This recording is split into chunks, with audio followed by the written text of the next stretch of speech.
Hey friends, welcome. How are you? What if Naruto learns devil powers training method early in DxD movie? The smell of fresh rain always comforted him when he was sad, or when he was so far away from home on a mission. Naruto had never told anyone this, would probably never tell anyone, either. He wasn't one to open up to others. Well, he wasn't one to open up to people he didn't trust or like. It was just easier to keep things inside and away from the eyes of other people. It had been how he was taught all his life. Even if it was just a short 12, almost 13, years, it was that same lesson pounded into his head. Emotion was weakness. Weakness was intolerable. And whereas a normal person would be aghast and horrified at the idea of teaching children to suppress their emotions, Naruto didn't complain. His caretakers, for lack of a better word, had given him food, clothing, shelter, and a means by which to defend himself, so going along with their brutal, harsh training methods and styles was a small sacrifice. After all, the executioners were the oldest organization in the elemental nations, hunting criminals to near extinction using any method they wished, while also remaining completely neutral in the genocidal war going on between Tyrus and the religious provenance of Indiashka, and while a great many of the executioners were of tyrant nationality, a good few came from the religious state as well. None of that really mattered to Naruto. He had been born in a time of horrendous bloodshed and war, and his earliest memory of growing up in the small backwater village he had lived in before being found and recruited was of watching soldiers of all nationalities tear each other apart, sometimes literally, like wild beasts. Such things had a way of numbing you, and, he supposed, that was what the training was for. Get used to cruelty, depravity, and brutality so it won't be as bad when you experience such things yourself. And, the methods they employed to teach and train went hand in hand with learning to use the powerful internal energy that was chakra. To use it properly, that is, to not go insane and murder everyone around you, required intense physical and mental discipline, so much so, that only 10 people every 30 years learned how to use it at all, and even then in incredibly specialized ways with limited abilities, called jutsu. He had to suppress a shiver at the thought of that training. Even the normal executioner training, which had a 95% was out aka dying rate, paled in comparison to chakra training.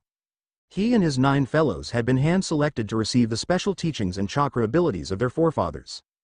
He was just unlucky enough to have been assigned the chakra of the 10-tailed wolf. Don't get him wrong, it was so powerful it could obliterate entire dimensions and allowed him to regenerate from wounds and harm of any kind instantaneously. But the power, like all powers, came with a drawback. He began to suffer from a horrible case of insomnia, sometimes going weeks without sleep, and developed a sociopathic nature. It was almost impossible, when including the training, of both executioner and chakra-based, of controlling and suppressing emotion that he simply stopped connecting emotionally with other things. Truly, he had absolutely no empathy for others of any kind. But none of that mattered anymore. He was free, or as free as being in a jail cell could be. What had happened was, Naruto had gotten curious about what all he could really do with his chakra, so instead of asking the captain as he normally would have done, he went and stole the forbidden scroll to see if there was any kind of information. He hadn't have anticipated that the first ability he saw recorded had been an interdimensional transportation technique, nor did he expect it to backfire and drag him, the scroll, and pretty much everything in his small room with him. What was most curious, however, was that as he was being transported, he idly thought he saw a giant red dragon in the rainbow of colors, which was preposterous. Dragons had been extinct for over 2,000 years. When he had woken up from unconsciousness, it was inside of a jail cell for the city of Kuo Police Department. They had interrogated him 5 times already on his sudden appearance before he gave up and just stared at them until they left him alone to think on what to do. Now, his first order of business was to retrieve his weapons, armor, scrolls and other assorted bits and bobs that had been transported with him. Easy enough. These people were pathetically weak, evidenced by the broken arm one of the officers now had after he had made the huge mistake to physically touch him. Second order of business was to find a place to stay and recover. Also easy, abandoned warehouses and empty homes would be good enough for that. However, since he was in a jail cell, he decided to relax for a few moments, having spied a mirror on the wall, mayhaps checking to see if the trip had done anything to him physically. As he examined himself, he made a few mental notes. He was still on the shorter side for his age, standing barely at 49, although he made up for it with his thin, lean, muscled frame. His hair was still blonde and messy, shaggy from his decision not to have it cut a few weeks ago. His cheeks still had the jagged whisker-like scars going across them from his unfortunate run-in with a rather sadistic man by the name of Wolf, which had also cost him his left eye as well, with the remaining right one being a deep oceanic blue, although he did notice that his one remaining eye did have a dark set of bags under them. The police had let him keep his clothing, it seems, as he still wore his long-sleeved black shirt and black pants, with his favorite white hoodie over it, the hood doing a good job of pushing his spiky bangs onto his forehead, with his favorite pair of boots, the ones that had the orange straps on them, on, and so were his gloves as well. He liked these too, they had orange straps as well, and finally, covering his missing left eye, was a simple strip of cloth cut to work as an eye patch. His right arm was covered completely in bandages, hiding it from prying eyes. Simple and easy. Now, how to get out of this cell? XXX line break. XXX Naruto was rather happy as he looked up at the building he had chosen to be his home for the foreseeable future.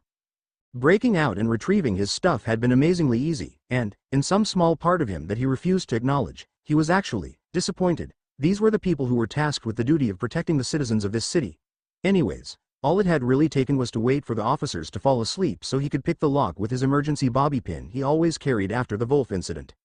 His stuff had been unceremoniously tossed into an evidence locker by the police, and after a few moments, back in his possession. His armor mainly consisted of a metal plate attached at key points and bits of tactical gear attached to others. All of his weapons, which consisted of 3 swords, several thousand kunai and shuriken, a first aid kit, and several scrolls containing all of his worldly possessions, and the forbidden scroll, were secured to his person. Back to the present, the building that Naruto had chosen was located inside of a school compound and was fairly tall, covered in ivy, and very dark, if not a bit spooky. Naruto tilted his head a bit before bringing his hands up into a cross sign, causing 3 puffs of smoke to appear before they dissipated to reveal exact copies of himself. Alright. Well, split up and cover the entire building. If you see anyone or anything of major interest, dispel. The information will come back to me so I can decide what to do with it, Naruto ordered in a quiet tone of voice. His clones nodded and began to slowly explore the building.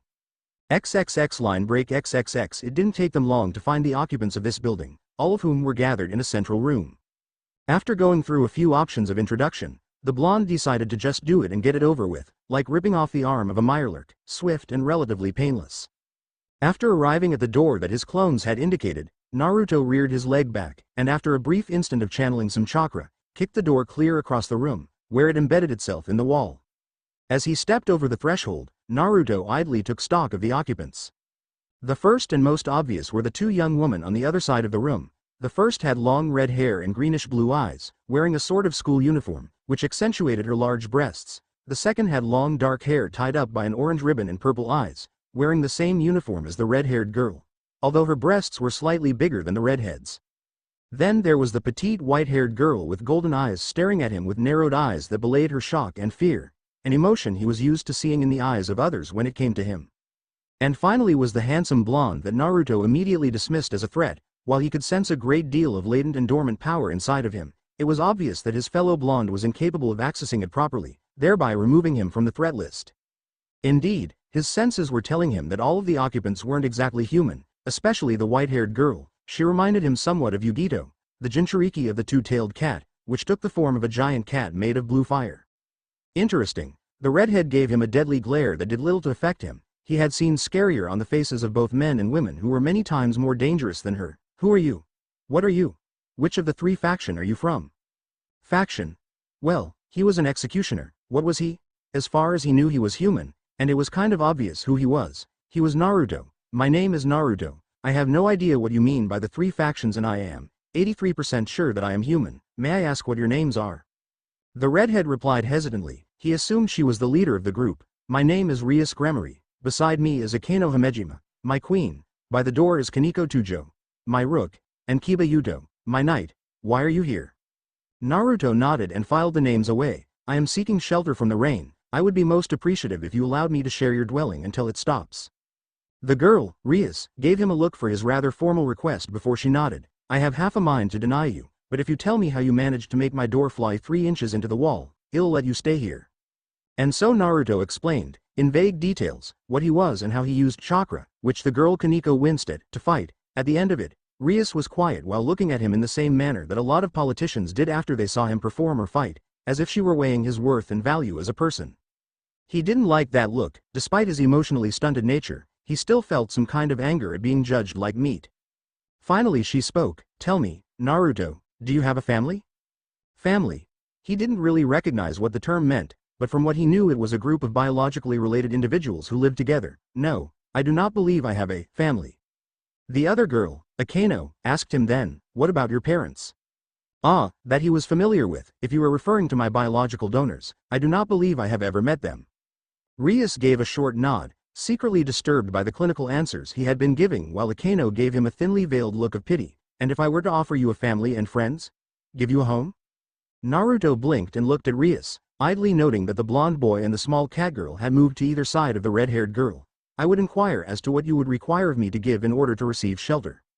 And again, Rias gave a nod and proceeded to explain all about devils, angels, fallen angels, and the evil pieces. At the end of the rather long explanation, and several inquiries made by Naruto in regards to the duties of a peerage, he had a pretty good idea of what Rias wanted. My idea, Naruto, was to offer you a position in my peerage, thereby giving you a home and a family. The young blonde tilted his head, at the cost of, generally speaking, my freedom, as well as my loyalty to become your personal tool for the destruction of your enemies, correct? Okay. So, he was obviously paying very close attention when she explained the workings of a peerage. Not necessarily. All I would really ask of you is to fulfill any contracts that you were given and, occasionally, fight enemies who threaten us.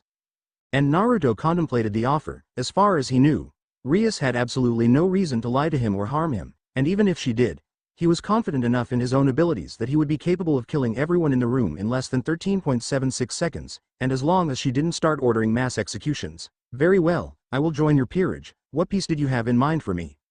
Rias smiled at him and gestured with her hand, her remaining pieces appearing. Normally I would have an idea as to what piece to use, but I have no idea what area would be best. I figured I would let you pick. Naruto gave a curt nod and simply grabbed the piece he wanted. Rias raised an eyebrow before she nodded with a smile. Would you please lie down on the couch so I can start the ritual? XXX line break XXX. This place was pathetic, at least, he thought it was. The people here were so weak and soft, so complacent in their supposed strength that they forgot the age-old lesson of there is always someone stronger than you, so much so that they became little to no threat to him at all. Some of them had learned that lesson the hard way. Broken bones would heal, as would the other numerous injuries they had suffered at his hands. Did he really care? No. All that mattered was finding his charge and ensuring that nothing happened to cause any major damage while he tried to find a way back home. He just hoped the boy hadn't done anything too crazy, and if he did, well, let's just say it wouldn't be pretty and leave it at that. It had been 2 weeks since Naruto had arrived and joined Rias' peerage as a pawn, and in those 2 weeks Naruto had been doing nothing but study this new world. If it was one thing that truly confused Naruto, it was the fact that devils apparently had 4 leaders, known as the Mao. He wasn't criticizing it or anything, it just didn't make much sense to him. He had grown up his entire life having known, without a doubt, who he should obey. Having 4 leaders just didn't work for him. For example, what would happen if one of them gave contradictory orders to another, and the punishment for failing both was death or imprisonment? Whose orders did he follow? Meh, it didn't really affect him all that much, he guessed. What were the chances of him actually meeting one of these Mao? It wasn't like Rias was related to one or anything, right? Elsewhere, a red-haired man sneezed before going back to plotting how to get closer to his sister, while his wife just shook her head. Currently, Naruto was sitting in the clubroom reading a few of the books that had been left for him to catch up on, which he did without complaint. From what he understood, Rias was going to be enrolling him in Kuo Academy after she got a good gauge on where he was at in regards to lessons, and that he had to stay in the clubhouse until she did, otherwise he would be in trouble for having him there. He really didn't care all that much. All that really mattered was getting on with his life and finding a way back to the elemental nations. He idly wondered if there were any experts on interdimensional travel he could speak to, and have examined just what the Forbidden Scroll had said on the subject. He was brought out of his musings as Akeno walked into the clubroom, her usual smile on her face as she did so. Hey there, Naruto. Naruto had no idea what to make of the girl, Akeno. She was unlike any other female he had ever met. The same with Rias. Kaneko at least had the same stoicism expected of Tyrants, with the looks of a native of Indiashka, but Akeno took the cake when it came to strange females. She often made comments that did little to progress the conversation. In fact, all they did was confuse him, like when she had asked to see his sword. He, of course, thought she was talking about his blade Nanabunko, and so he drew it from his back and presented it to her. She gave him a confused look all day after that. Hello to you as well, Akeno, he said as he turned to her fully. May I ask why you are here? You have school, do you not? The raven-haired girl nodded as she sat down on the sofa next to him. Yes, but Ross wanted me to come by here and ask you some questions for your school records, and I thought I might also get to know you better and see just how strong you are, and also why Rias had to use that mutation piece to reincarnate you, she thought afterwards, thinking of the failed few attempts at first, before they found the perfect piece for him. Ah, that made sense. What kind of questions do I need to answer for Rias? She pulled out a form and set it in front of him, and he grabbed a pen to begin filling it out. After about 5 minutes of silence, broken only by his writing, he was finished and handed back the paper, turning back to the book he had just opened on the Phoenix family. Akeno looked at him for a moment before turning to the paper, reading the information he had written. Name: Naruto. No surname. Age: 12. Height: 49. Weight: 96 lbs. Hair: blonde. Eyes: blue. Parents: none. Siblings: none. Other than that and some basic information such as allergies, he had put down none. Hobbies: apparently he spent his free time training. And some other basics. It was mostly blank. Why didn't you put down, on the parents section, who your parents were? Their names and such. His reply was in the same monotone he usually spoke in. I do not know the identity of my biological mother or father. Okay, that was strange, but he had said as such when he had first arrived here. So, and you have no allergies of any kind? No, I have never been sick and I heal almost instantaneously from any wound, though I am incapable of regrowing complicated organs such as eyes due to the complicated optic nerves and the various small parts connected to it.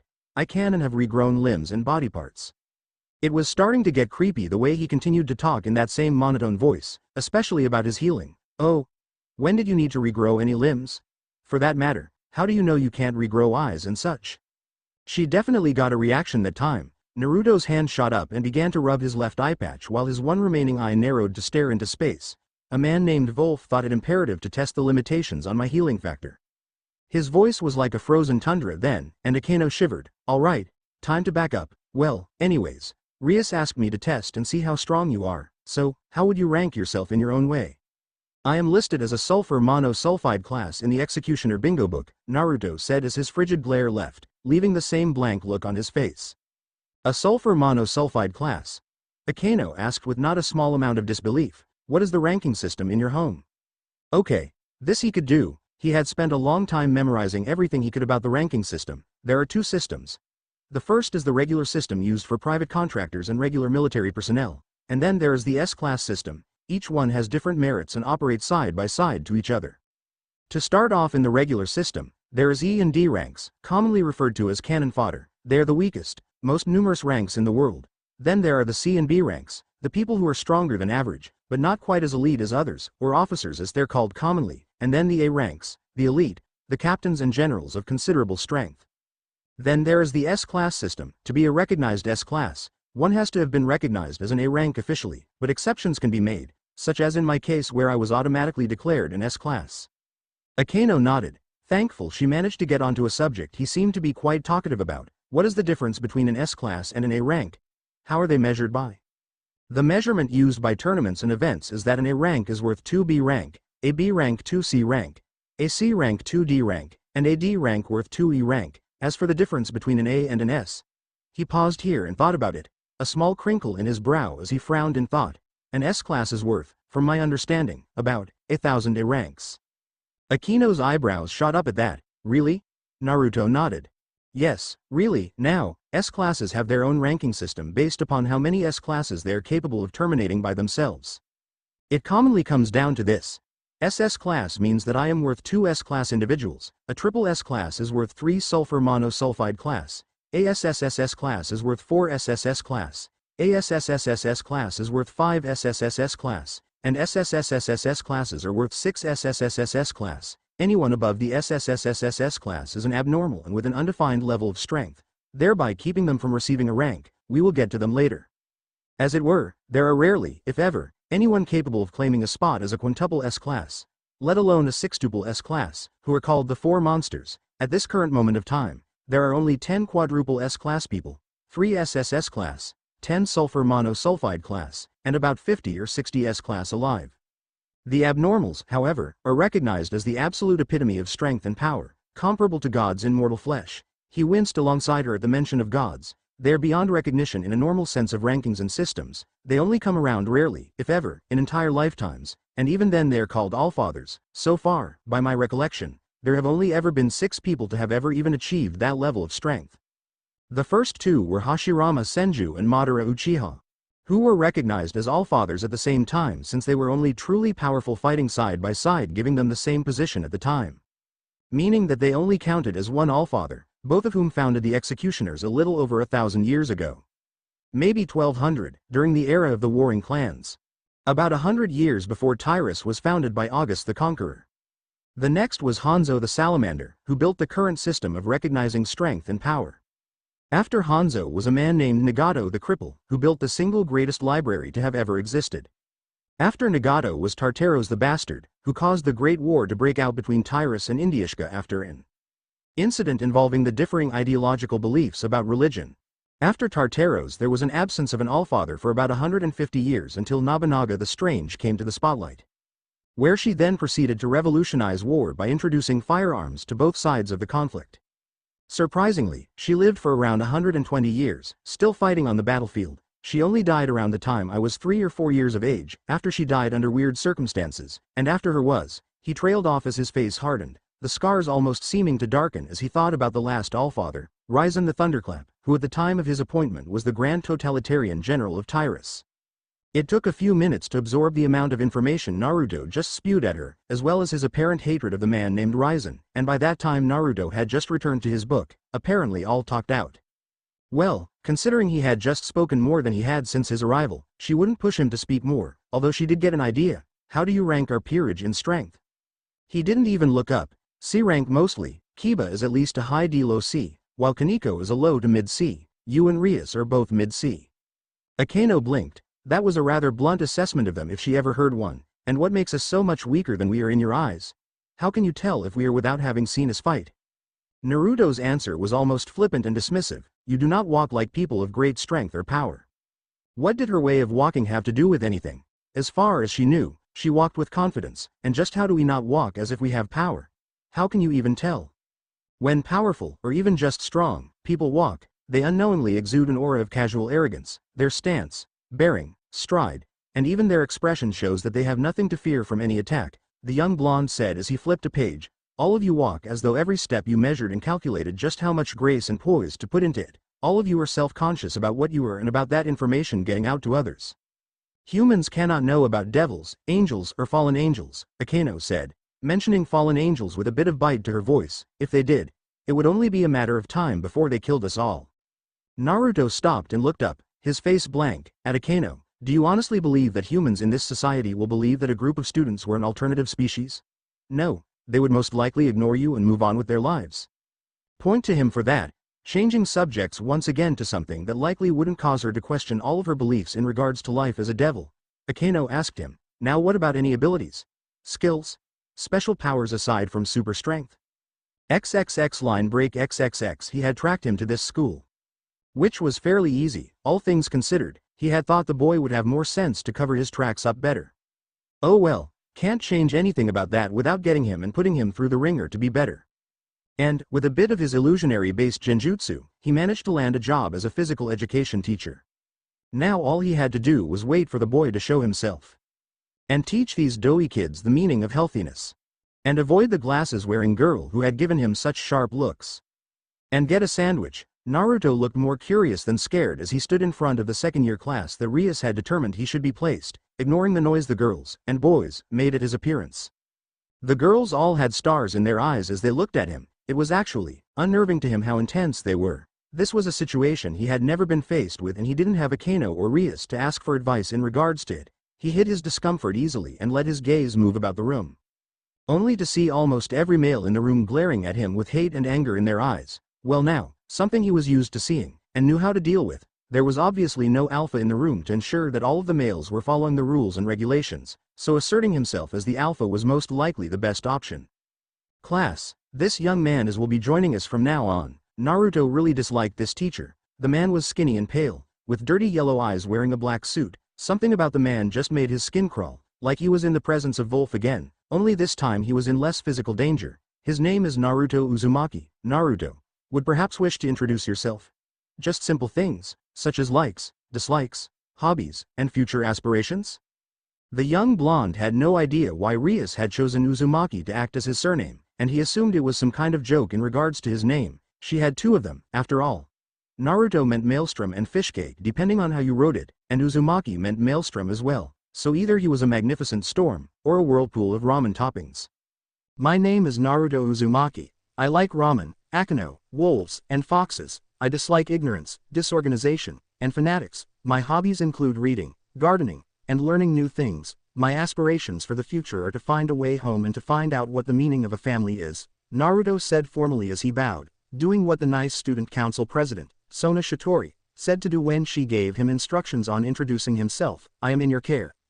The teacher, who went by the name of Koichi Shido, just gave a pleasant smile to the young blonde, before gesturing to an empty seat behind a brown-haired boy who was one of the few males who weren't glaring hatefully at him. Now that is over with, please take the seat by Issei over there, alright?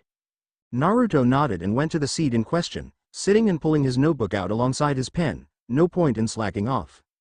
XXX time skip XXX. Alright class, that's enough for today. It is now lunchtime, so please use it wisely, Shido said with charisma as he left the room, letting the students pull their lunches out.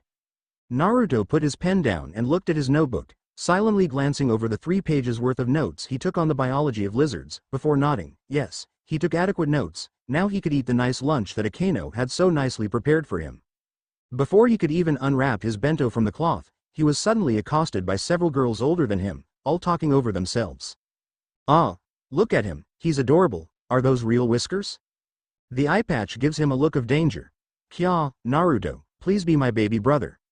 On and on they went until a firmer voice spoke up quietly, but firmly. Ladies, it seems to me that you're crowding him a bit much. Maybe you should let him breathe a bit. He had never been more thankful for anything in his life, as he was not raised or taught how to deal with teenage girls. He was even more glad when the girls all backed off and left him alone. Naruto looked up to find himself looking at a rather attractive girl about 4 or 5 years older than him. She had long violet hair and light blue eyes, wearing the normal Kuo Academy girl's uniform. A pleasure to meet you. My name is Naruto Uzumaki. The girl laughed a bit into her hand, eyes mirthful as she responded. I know. I was there for your introduction in class earlier. My name is Seiko Busujima, captain of the Kendo club. Kendo? Oh, yeah, that stupid sport Kiba did as his extracurricular activity. Why they insisted on beating each other with sticks wearing pads. He had no idea. Granted he had been beaten, and had beaten others in his executioner training when he was younger, but it was without pads. The pain was a damn good motivator to not get hit again. I believe my friend Kiba is a member of the Kendo club as well. Seiko raised an eyebrow as she brought her desk closer and brought out her own lunch. You're friends with the prince of the school? I am sorry, it's just Kiba doesn't seem the type to befriend many people. Naruto gave a nod. Even he, one of the most socially ignorant and awkward people in the world, could see that Kiba was more of a loner than anything. I believe I am also friends with Kaneko Daju. We have eaten lunch together a lot.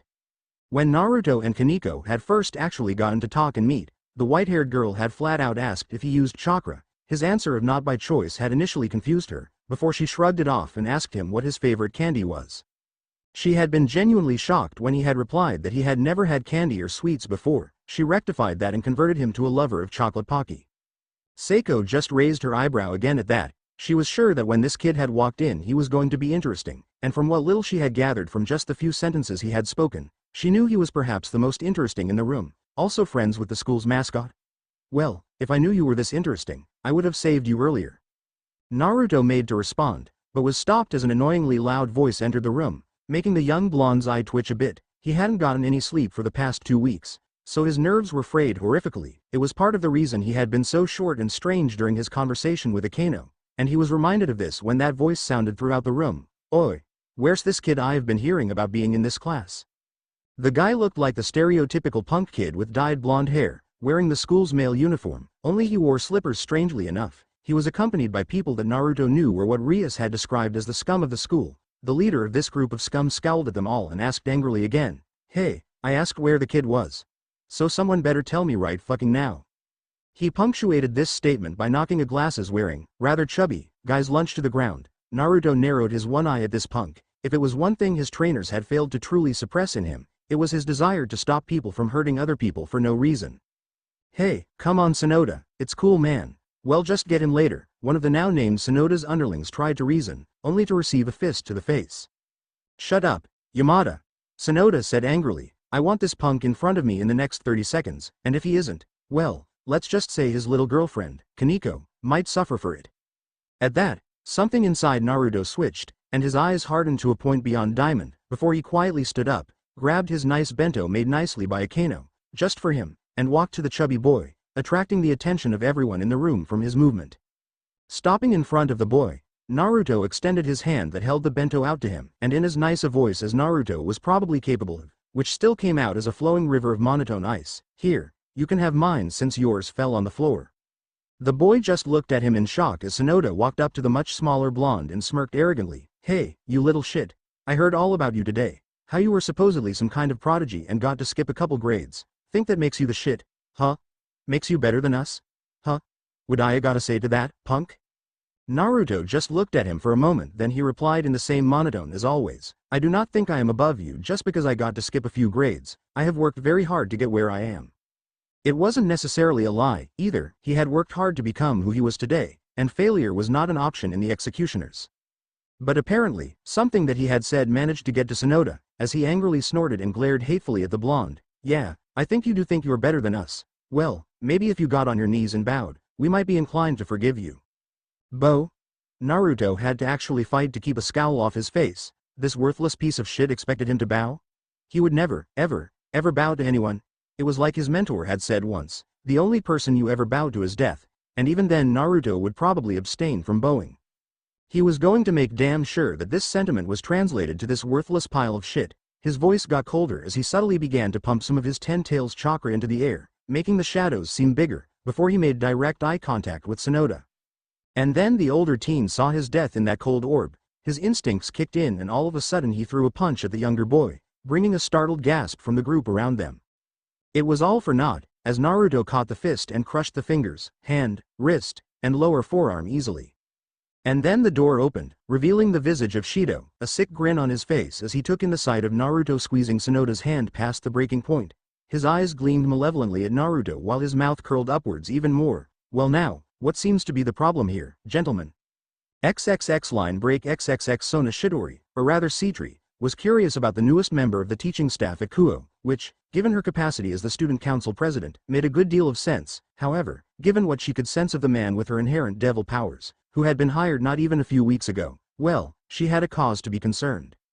And it wasn't just him, either. The newest member of Ria's peerage, who had been given a rather strange mutation piece, which Rias still refused to tell her the value of, felt exactly like this man in regards to the strange energy he used, except this mons couldn't be sensed by her.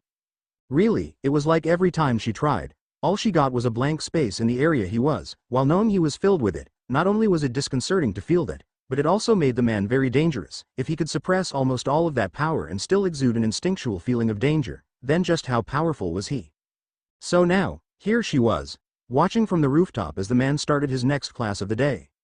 He was handsome, she would give him that, in a rugged, scoundrel-like manner. His hair was a deep steel color, and he somehow managed to give it a cropped yet shaggy look to it, which only enhanced his ruggedly good looks. His chin was covered in stubble, and his eyes were a sharp onyx color, catching anything and everything in front of him.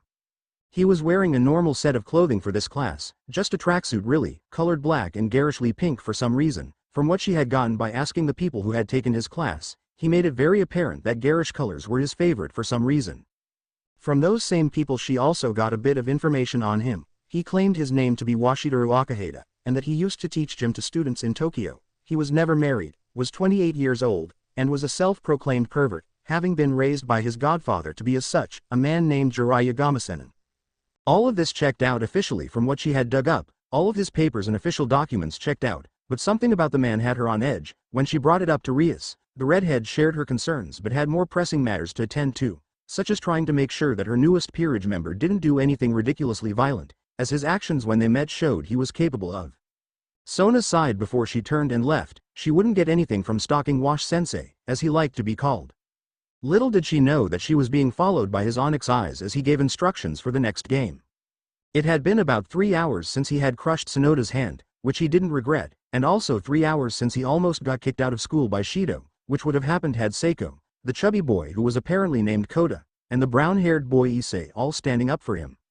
But, because of Sonoda being the son of an, apparently big-time, businessman, Naruto now had to serve detention with him and the new PE coach after school. And while he normally wouldn't have cared all that much, and he would have sent a shadow clone to serve it for him, Rias had gotten wind of it and basically made him go to detention. Which was unfair because he did a good thing and was getting punished, although, now that he thought about it, her anger might have been more directed at him because Sonoda had a shattered hand and wrist than anything. The blonde pushed a snort down. If the idiot had been stupid enough to antagonize him, then he was lucky he didn't rip the arm off and beat him to death with it. He had done it once, too, though he could say he was at least curious about who the new gym teacher was. The mon's first name, Washdaru, brought up a feeling of remembering, yet not at the same time. He was familiar with the name but he couldn't place it anywhere. So now here he was, waiting for the two teachers to arrive with his arms crossed and eyes closed. Really, they tell him to be there after school and don't even have the honor to show up on time? He heard footsteps then and turned, looking at the man beside Shido in concealed shock. Oh shit, he knew that man very, very well. It was the same man who had, basically, become the closest thing to a father to the young blonde since he had first picked him up from the training camp a little over 4 years ago. This was the captain. Well now, it seems Naruto has deigned to arrive a little early, hasn't he? Shido said with a smirk on his face. Well, Naruto, this is Washdaru-sensei, the new physical education teacher here, and the man who will be serving your punishment to you. It was obvious to the other two males that he held quite a bit disdain for both the man and the position, but Washdaru didn't react in any way to it. Please call me Wash-sensei, Naruto. Naruto nodded, keeping his eyes trained on the man. Yes, Wash-sensei. Well, since that's taken care of, I will be taking my leave, papers to grade and whatnot, Shido said as he walked away. It was silent as the two stood there, neither moving, before Wash turned and gestured towards the woods. Naruto nodded. It was best if their conversation had the lowest chances of being overheard.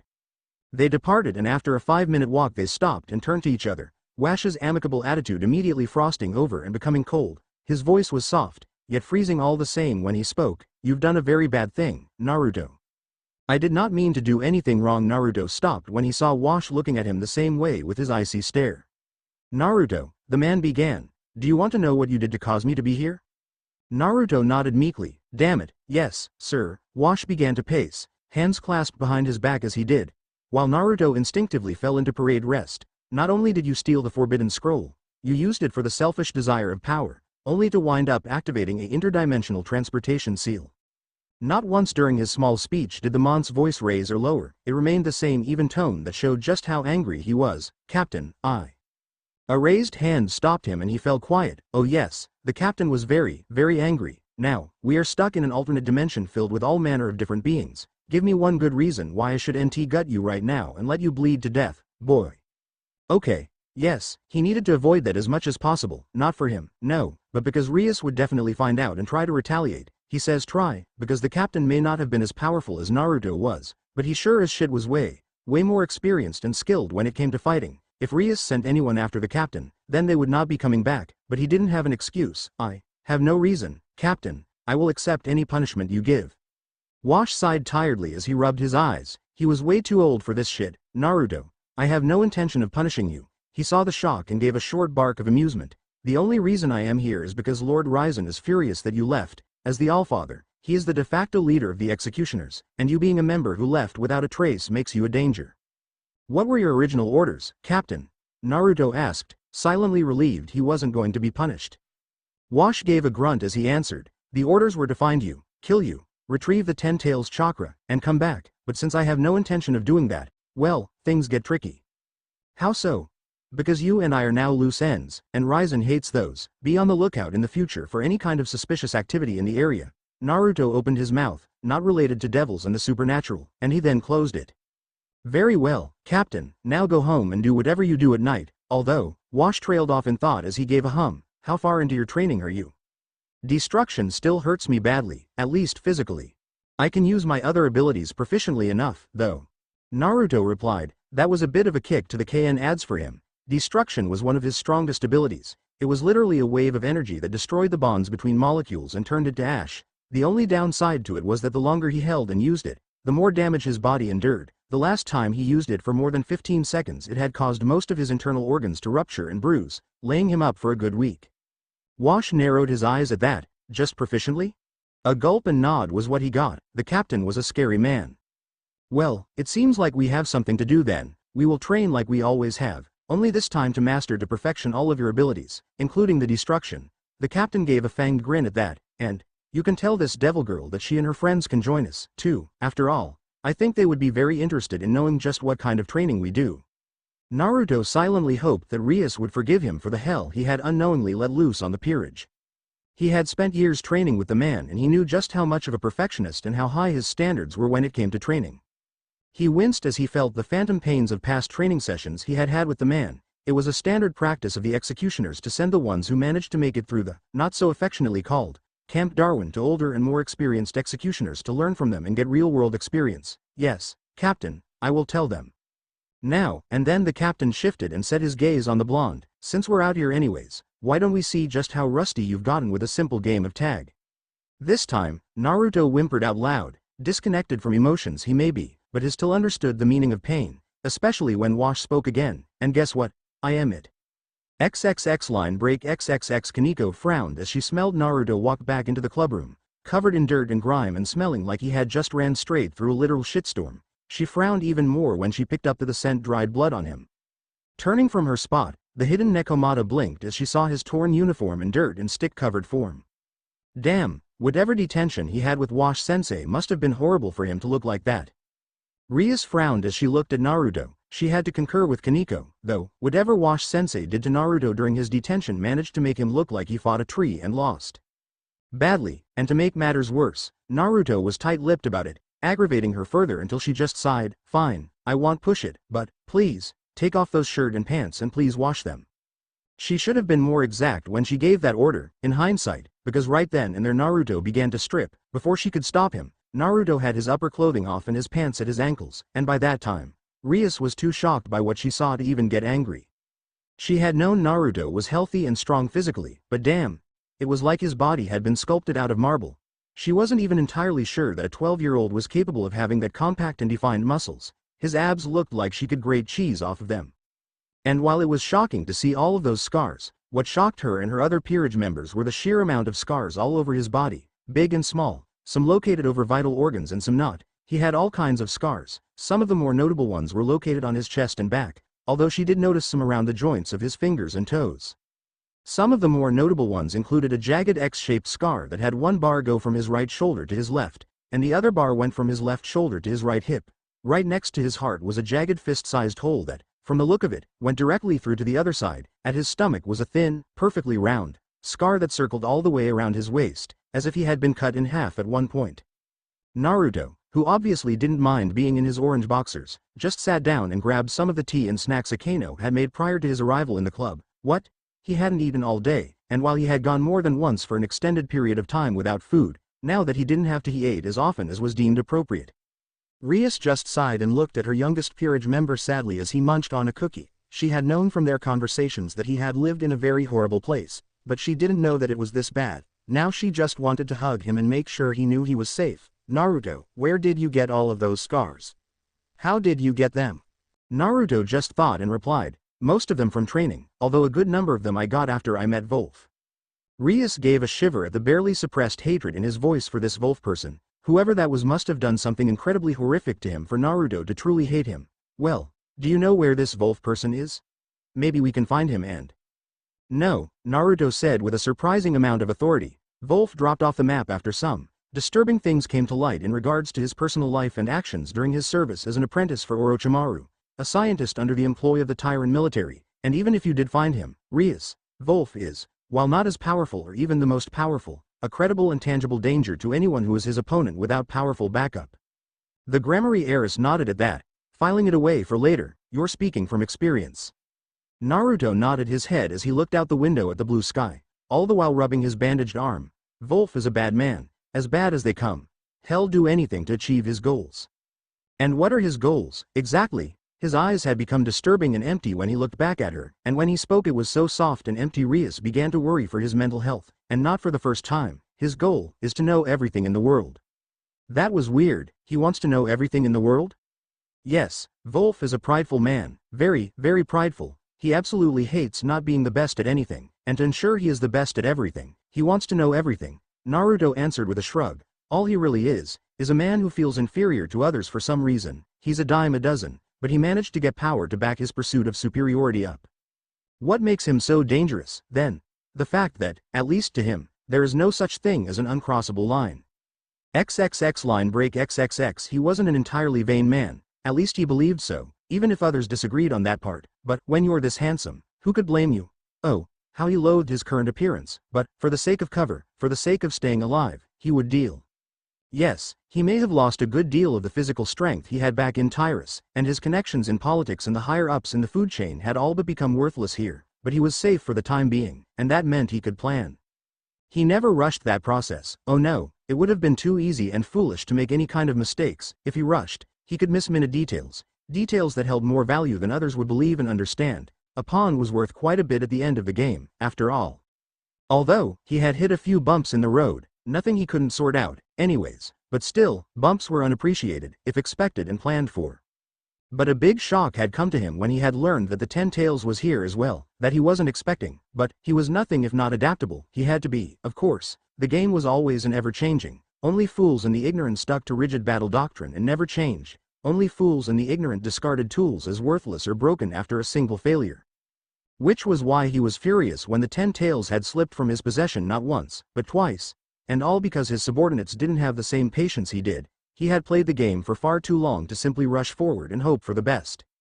No, he would make sure that the 10 tails came into his possession again. A failure he may have been, but he was a failure that could be fixed, easily, and for all of the resources he had poured into his current state, both open and hidden. Simply throwing the boy out because he had failed to meet the expectations of one underling would be stupid.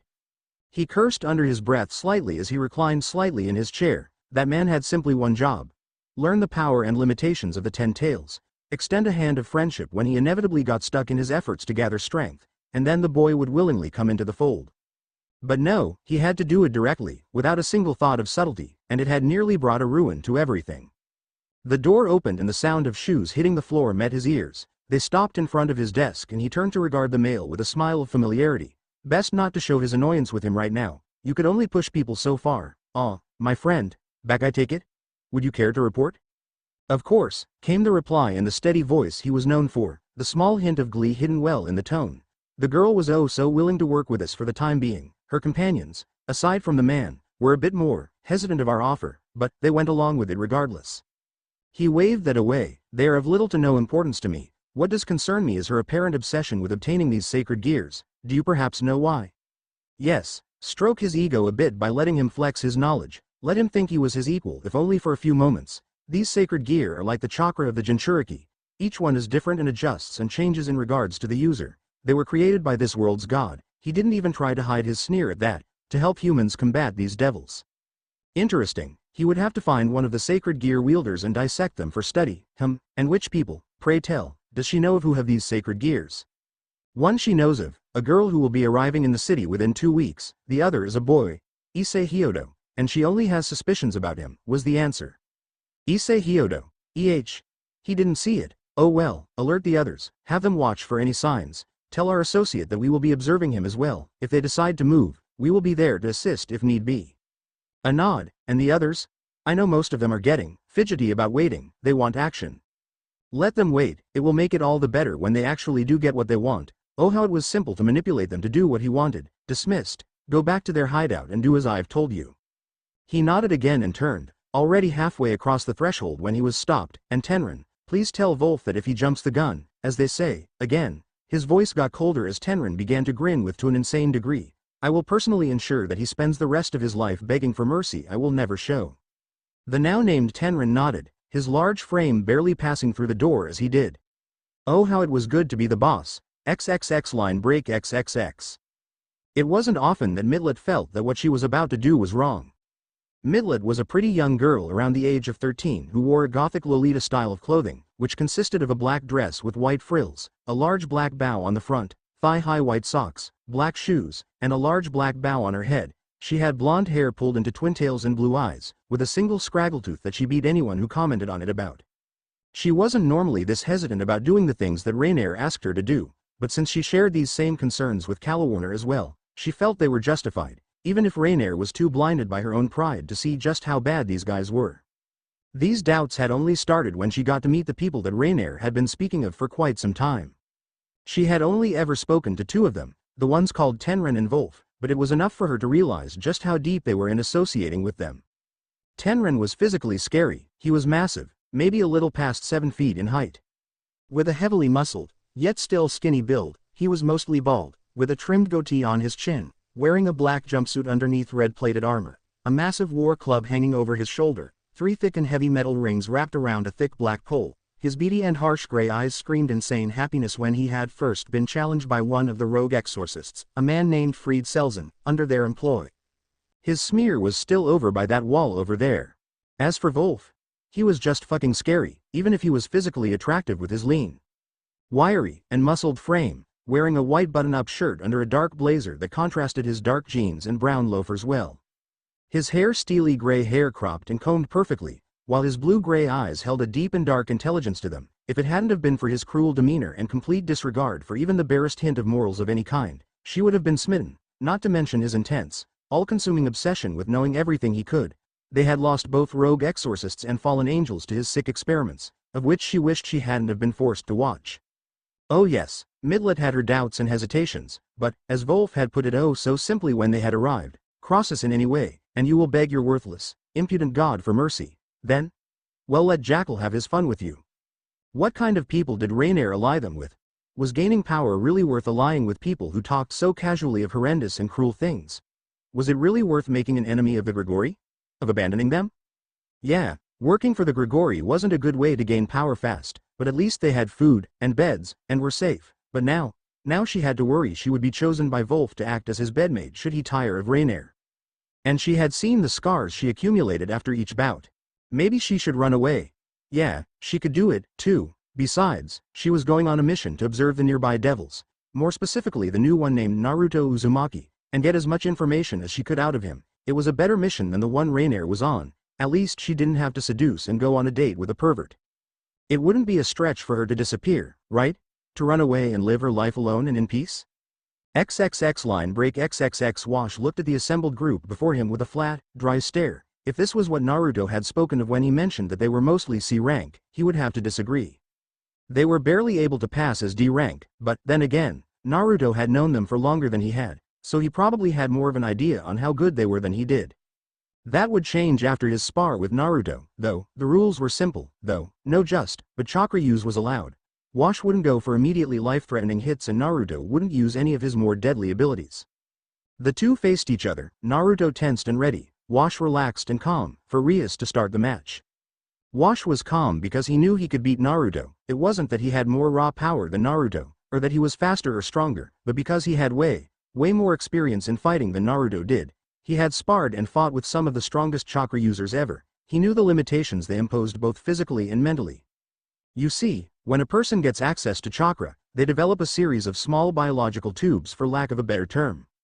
These tubes expanded and strengthened, like muscle, with use and time. However, there was a limit, known as the chakra capacity, of how much chakra a person was physically capable of having inside them at any given moment. This capacity grew as they trained and used it more, but once it hit its peak, that was it. Then there was the chakra pool, the overall amount of chakra a person could generate in a 24-hour period. It ranged anywhere from a small to holy shit in size. Naruto had an amazing amount of chakra in his pool. Really, it was a ridiculous amount, so much so that his capacity suffered for it. He had little to no control over his massive stores, and therefore his capacity remained relatively small. Yes, it refilled fast, but there was a single minute of time in between his drained and filled states that he was completely incapable of overpowering him. And with the way Naruto went through chakra, Wash really had nothing to worry about. Rias stood in between them with her hand in the air, before bringing it down swiftly, shouting, "Begin," before leaping away. Naruto made the first move and blurred out of sight, only to miss as Wash ducked under the expected rear attack, and then be thrown brutally across the field by a simple grab and throw. The blonde rolled and drew a single kana before sending it sailing at the older man, only to blink as it was caught and thrown back. Wash mentally counted down how much chakra he had: 97%. He ducked and channeled more chakra into his limbs to move faster and hit stronger, before blurring again and activating his cloak of chakra, which looked like a wolf of energy around him, 47%. Wash sighed as he closed his eyes. While Naruto was very good at being unpredictable in a general sense, he tended to repeat failed maneuvers and correct them on the fly. He was sure he had beaten that out of the boy by now, and he knew that the initial chakra cloak cost more chakra as it went on, 29%. He caught the fist aimed for his kidney and brought his elbow down on the joint, breaking it cleanly with a sickening snap, and in the single second Naruto blinked in shock, he brought his other fist forward into his face, breaking his nose cleanly while the cloak dissipated, 11%. Naruto then twisted to the side and stabbed at Wash's stomach, only to be sent back once again across the field by a backhand. Standing up one more time, he blurred out of sight and appeared just as the captain brought his fist down on the top of his head, 0%. And then he counter-attacked, fists and knees and feet and hands all beat into the young blonde as he struggled to move faster, his body seizing and spasming as he did so. Damn it, he knew what the older man wanted him to do, and he fell into old habits. He barely managed to raise his head when a fist slammed into his already broken nose. Then the boy crumpled into unconsciousness. Wash sighed. That was pathetic. Naruto had, obviously, not thought that keeping up with his physical endurance was a good idea, as evidenced by his bleeding unconscious form. Guess he'd have to remedy that, but first. Wash turned to the shocked teens and smirked before pointing at a frightened Kiba, who was scared beyond shitless. You're next. Rias was just shocked that a human managed to brutally beat a devil that badly. And then she whimpered as the man pointed at her, and you're after him. The idea that Issei Hyodo had a sacred gear of considerable strength, well, considerable enough for Rias to send Naruto to watch over him, was somewhat laughable to the young blonde. Yes, he would freely admit it. Issei was a nice guy and he did help him when he was having some minor troubles understanding the context of the homework during their English class, but he just didn't see the guy as anyone who would hold anything of true strength. Maybe that was it, he thought idly. Issei was so unassuming that he just had to have something to set himself apart from others, other than his incredibly perverseness, that is. Either way, from what he observed from watching Issei go on a date with this Yuma girl, he felt he didn't really have much to look forward to when going on dates in the future. Seriously, was shopping, eating, and other things of that nature what people did? What was the point? Back home, especially in Tyrus, strong men bred with strong women, yes, there was affection and kindness involved, but, for the most part, it was a simple need to keep the gene pool afloat and survive. So many Tyrans and Indies had died in their stupid war that the two nations faced a serious threat of ending the war simply because they couldn't find anyone else to fight it. So, in short, here he was, sitting on a bench on the outskirts of the park, waiting for his shadow clones to dispel and send him the information on where they were going so he could get in position and continue watching. And he was bored, too. He had read all of the books he could on devil culture and history, so there wasn't really much he could do other than train, and he wasn't allowed to do that until Rias and Wash managed to come to an agreement on when and where to train. But it also had to do with his sudden missing of the presence of Kaneko and Akeno and Rias and Kiba, who had become something unfamiliar to him it seemed. He didn't exactly understand what it was when Rias had told him he was going to be doing this alone, that feeling of something missing, so he shunted it to the back of his mind, where it would lay forgotten and ignored. His musings were cut short when a girl about his age sat down next to him and started to kick her feet. Glancing over, Naruto took in her appearance swiftly, silently happy to meet someone who also had naturally blonde hair, and judged her, easily, to be a fallen angel. Matt, if she didn't start something, he wouldn't. Hello. She turned to him with a cheery grin and waved lightly. Hey. My name's Midlet. Who are you?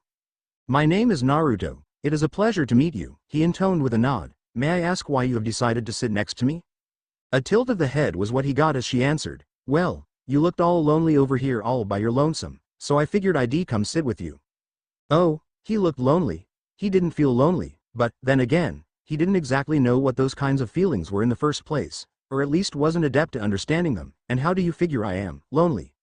The blonde girl just looked at him funny and replied, well, you looked like you were deep in thought, and then this sort of sad look came over it for a minute, before it disappeared and you went back to looking like a robot. She paused and looked at him for a moment. You aren't one, right?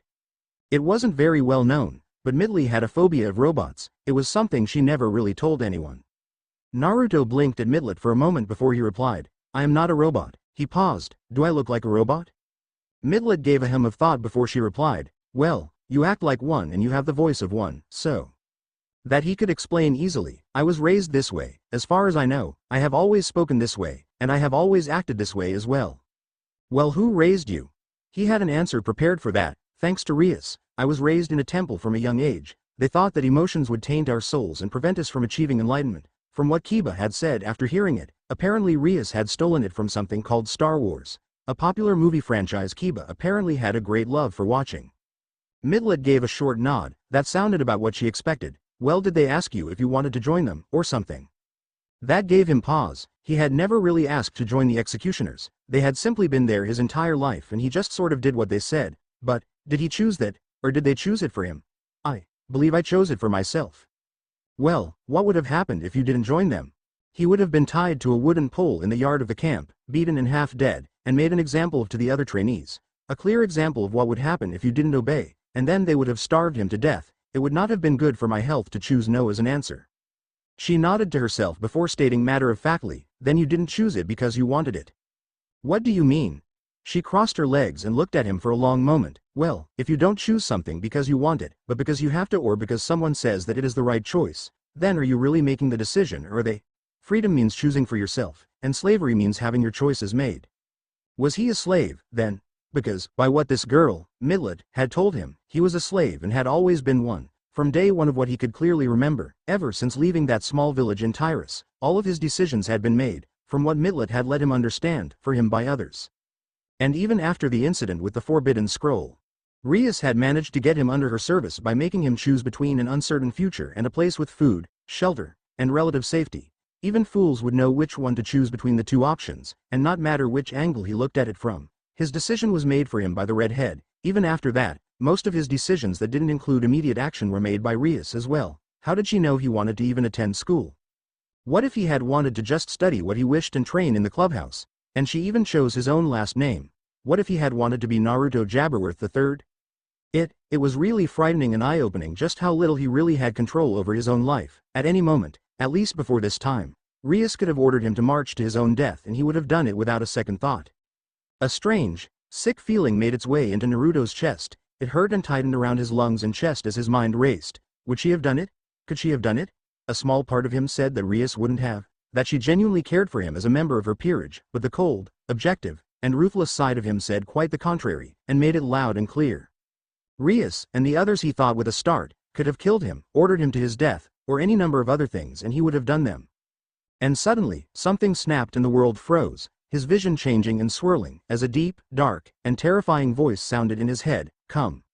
And Midlet just sat there, wondering if her distracting of Naruto would give Wolf and Rainier time to kill that Issei kid. XXX line break at the same time XXX Issei gasped as his date, Yuma, suddenly turned into a leather-wearing winged woman. He was terribly confused by what was happening and could only blink and back up in shock, stumbling a bit before he collided with something, or someone from the feel of it, and turned around in shock. Only to gasp as a hand grabbed his throat in a painful grasp and lifted him off of the ground by his feet. He could feel his windpipe begin to be crushed under the grip before a backhand had him seeing stars. And then the man spoke softly, "I wonder what makes you so special?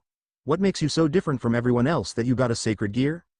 Issei could barely remain conscious and so couldn't answer him, but he didn't get the chance as the man dropped him and stepped back, coughing. He barely heard the man say in an urgent tone, "Run, run as fast as you can, boy." And he ran. He made it barely to the tree line when he suddenly felt searing pain in his knees and almost fell over, only to be held up by two spears of light going through his kneecaps into the ground. He was almost about to scream and yell for help when he was suddenly falling, only he couldn't feel the pain in his knees. He almost wished he didn't look up. His legs were still there, held up by the spears of light, only now the man from before was there, holding an oversized cleaver in one hand. His blood, splattered on it, and then Yuma was there, looking at him with a sadistic grin. He ran. But obviously didn't make it very far, finished the man with a chuckle. Eyeing Issei as a scientist with a rare dissection specimen, and he spoke to Issei again, this time mockingly, and in all honesty, "I expected more from you. Oh well, we don't have to rush, and I hate sloppy gut work." And suddenly Issei was pinned to a tree by several light spears in his arms, barely able to breathe let alone see. Did you know that in some parts, execution is performed by cutting off just the first few layers of skin?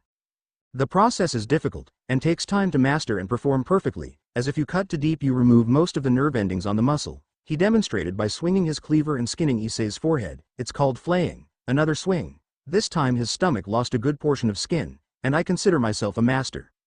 And then, after what felt like hours, Issei was left alone, the man and Yuma having left him half dead crucified to the tree.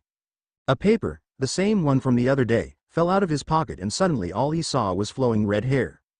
XXX line break back with Naruto. XXX Naruto had never really been good at meditating efficiently. Yes, he could access his mindscape and explore, but he never meditated well enough, or as much, as his fellow Jinchuriki did to commune with the chakra inside of them.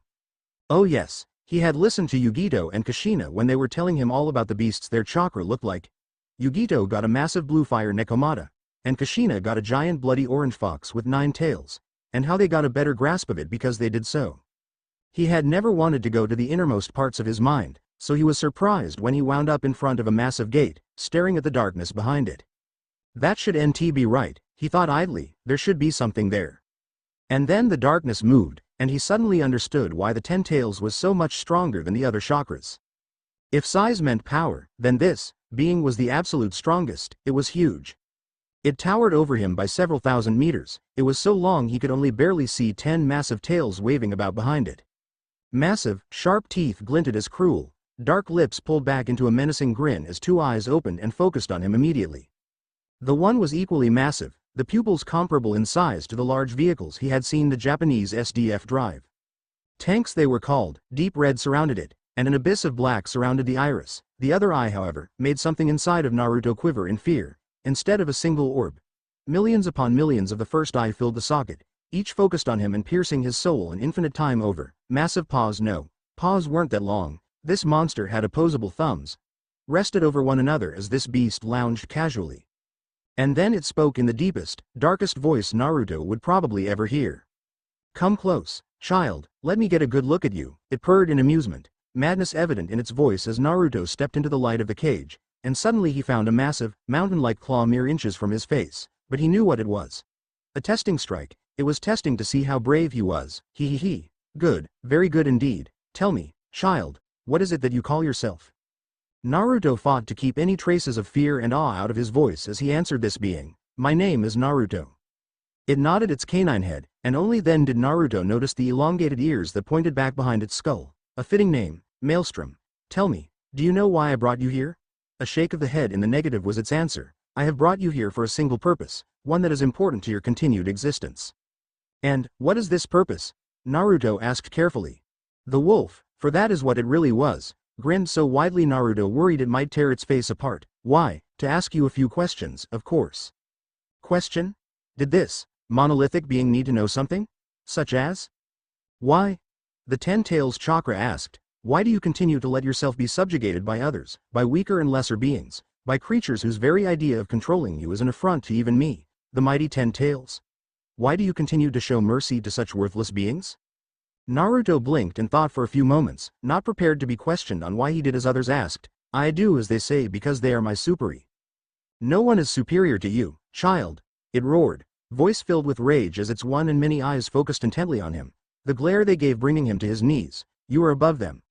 You are above and beyond the control, the worthless words of the executioner's oath, words that now cannot hold you back. You are above the commands of that little red-haired whore who dares think she can command you, who had seen and done tenfold what she could ever dream of. You are above the foolish requests that those ignorant fools ask of you, who have no need of such obvious weaklings, so content in the weakness they must ask another to solve their problems. So I ask again. Why?" Naruto sat there, unblinking, as he thought over those words. Why did he obey the executioners? For power? Please. He had power in spades. So much so, he could obliterate the world several thousand times over. Why did he do as Rias commanded? Because she helped him. Please. He had been in far worse situations than that had been. He had literally spent most of his childhood, a childhood Rias had spent spoiled and happy and warm and loved, wondering if he was going to die in the next 5 minutes. Why did he help Kiba, or Akeno, or Kaneko, or even that chubby boy in class? Because he wanted them to like him, befriend him, to not leave him alone in the world? Please. He had always been alone, would always be alone. If he wanted friends, he would make them fear him so that they would always be his friends. And who would stop him? He who held the might of the Ten Tails, the chakra beast so powerful it devoured entire dimensions, whose power so great it needed to have a human bear it to even form physically in a mindscape. And then it hit him. He knew why. It was so obvious to him. It was the same reason, he realized, that girl, Midlet, had told him. Freedom meant choosing for yourself. Slavery meant having those choices made. He was afraid of the power freedom gave him. He was so used to slavery, so used to being told what to do. He had grown afraid of what would happen if he chose for himself, afraid that if he chose, and chose wrong, those people he considered close to him would leave him all alone, making him want to grow stronger, only for his fear of choosing to do so, exacerbating the cycle so much he had simply locked away his emotions out of fear he would go mad. I get it, Naruto mumbled as he suddenly surged towards the cage in a sprint, before flinging himself onto the lower chest of the great beast. In the first open show of emotions since he had been 6 years old. Please, I don't ever want to be afraid anymore. Make me powerful. Make me strong. Make me skilled.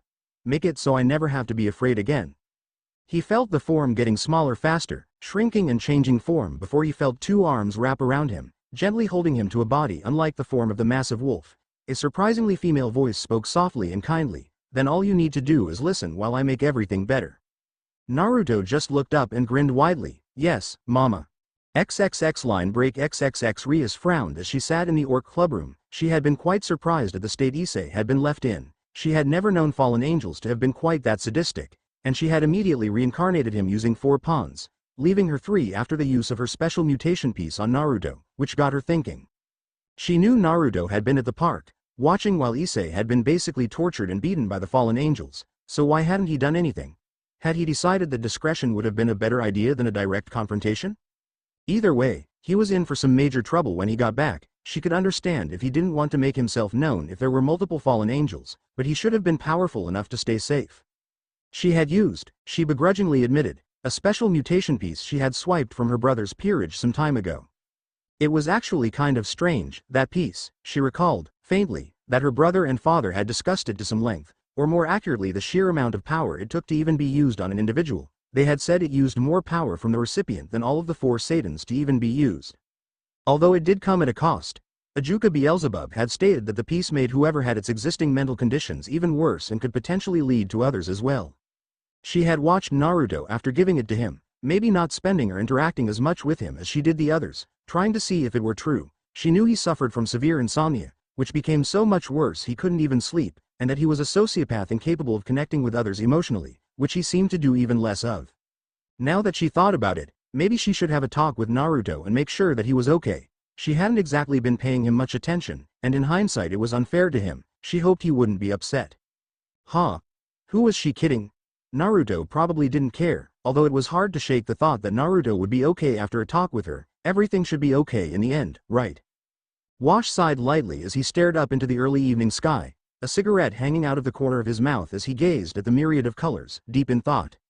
Despite his relative youth, Wash in all actuality felt quite old. He was, chronologically, only in the beginning of his life, and he already felt the same old creaks and aches and tiredness that he vaguely remembered the elderly always complained about. He took a deep drag and let out the smoke after letting it set in his lungs, getting the full flavor and relaxation from the little white stick. It was honestly ridiculous that he felt this way. He was young and spry, and he was more than capable of combating any opponent who came at him, within reason. He was an SSS-class executioner for a reason, after all, but, right at that moment, he couldn't find the strength to even move after a long afternoon of thinking about his current charge, Naruto.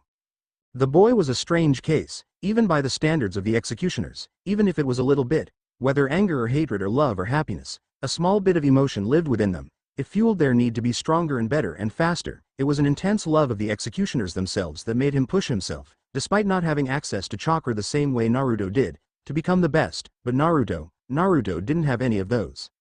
At least, no immediate access to those emotions. Not even the most staunch of executioners had their emotions that badly stunted, to the point that they were made into sociopaths incapable of connecting emotions to people or objects. But Naruto did. It was frightening, when he really thought about it, because that way he wouldn't understand morality, of what right and wrong really were, and why they stopped criminals from doing the wrong thing.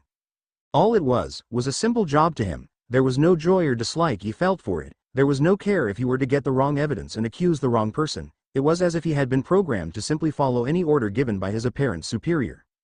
It sounded like something that the old bastard would have done, if he weren't already ahead on a pike at the executioner's main facility. From what Wash had read, Jinchuriki like Naruto had to have some kind of emotion to channel their abilities fully through. That he didn't, kind of explained why Naruto wasn't as strong, truly, as a tried and true sulfur monosulfide class. Hell, Wash thought in amusement, the only reason he really has that classification is because he was a Jinchuriki and it was expected for him to be that strong. In all honesty, Naruto was just a bit above a mid-A rank. It certainly explained why he got his ass handed to him the other night, at least. In all the years that Wash had watched and observed the boy, he had never really seen any kind of fire in him. It was as if he just trained for the sake of power, nothing more. Wash's thoughts were stopped when he felt a surge of familiar energy suddenly appearing out of nowhere, causing everyone who wasn't a supernaturally powered person to collapse, and then he was gone, heading off to the park where he sensed it was coming from. XXX line break. XXX Mitla trembled from where she sat, trying to suck in a breath as the power emanating from her fellow blonde washed over her. She had never felt anything like this before. She had been near Azazel, the strongest fallen angel, and even he didn't exude this much pure power as this kid. She couldn't even move, and then he started to change. The energy began to recede, showing that it had covered every portion of his skin in a luminescent light blue energy. It formed a darker blue-colored coat with a black-colored bodysuit underneath that covered his torso. Reached down his arms to his knuckles and down his legs. Stopping just above his now bare feet, He had a lighter blue-colored circle on his stomach and magatama of the same color around his collar. 6 bars of pure black appeared over his whisker scars and 2 horns of hair stuck up from his forehead. On the back of his coat and on the strip of cloth he used as an eye patch he wore was, glowing the same light blue, a strange symbol that consisted of 3 concentric rings filled with 3 magatama each. Floating behind him in a circle were 10 pitch-black orbs that filled her with dread as she looked at them. And then his eye opened, revealing that his pupil had changed to a strange cross shape, with the pupil being black, the iris blood red, and the white black as well. She had no idea that just talking to him would make him suddenly power up and nearly blow her back from the sheer power he was exuding. He spoke after a few moments of stretching his arms and fingers, looking at her in the eye as he did, his voice having deepened and changed, as if he wasn't the only one speaking to her. Thanks for the talk, and I wish we could continue it, but right now, I need to have a discussion with a certain girl, if you would excuse me. He blurred out of existence, just a blue streak really, before he was suddenly there in front of her still-seated form, lifting her hand and kissing the knuckles on it, sort of like he had seen statesmen do to ladies back in the elemental nations, all before he blurred away again, a streak of blue light zipping through alleys and streets. And all the while Middle just sat there with a large blush, not expecting any of what just fucking happened. And she subtly wanted to see that weird kid again. XXX line break XXX Wash groaned as he landed on a rooftop, having just finished jumping halfway across town to the park, before the massive energy moved back to the school he had just left. Taking just a moment to catch his breath, he looked out into the street and cursed. All of the normal humans were unconscious from the initial burst of power, obviously some small basic and primal part of them just deciding that whoever was that powerful, it would be best to just conk out before it chose them as targets. Sighing and cursing Naruto because he had to have had something to do with this, he just knew it. He turned and began to leap back the way he came, silently pondering why it felt like he was struggling to lift off the ground each leap. XXX line break XXX Naruto zipped and ran through Kuo, racing towards the Orc clubhouse, where he knew Rias was, with a frown on his face, mind flashing back to his conversation in his mindscape. XXX flashback mindscape before power-up XXX Naruto looked at the 10 tails with a confused look, wondering now that he had calmed down, where the massive wolf had gone, and why there was this woman in its place. She was a beautiful woman, with delicate facial features and pale skin, having long sweeping hair that trailed behind her from where she sat next to him. She wore a long white kimono that covered her hands and feet, and her eyes had changed as well. No longer were they the one and the many, but now gentle orbs that had no definite pupil, but rather defined irises that were completely blank. On her forehead were 2 large horns that resembled the same ears the massive wolf had. And, a small part of Naruto noted she had rather generously large breasts, barely hidden by her kimono top. And that made him halt his thoughts for a moment. Where had that come from? For that matter, why did he feel confused? Was that the right word for it? But he also felt content, whole, as if something important was back in place. I feel strange, like something is back where it should be, he murmured in awe as he looked at his hands in wonder. These emotions were wonderful. He could feel them fill him up and make him understand more. He paused and looked at the 10 tails for a moment, wondering just who she was. You never gave me your name, you know.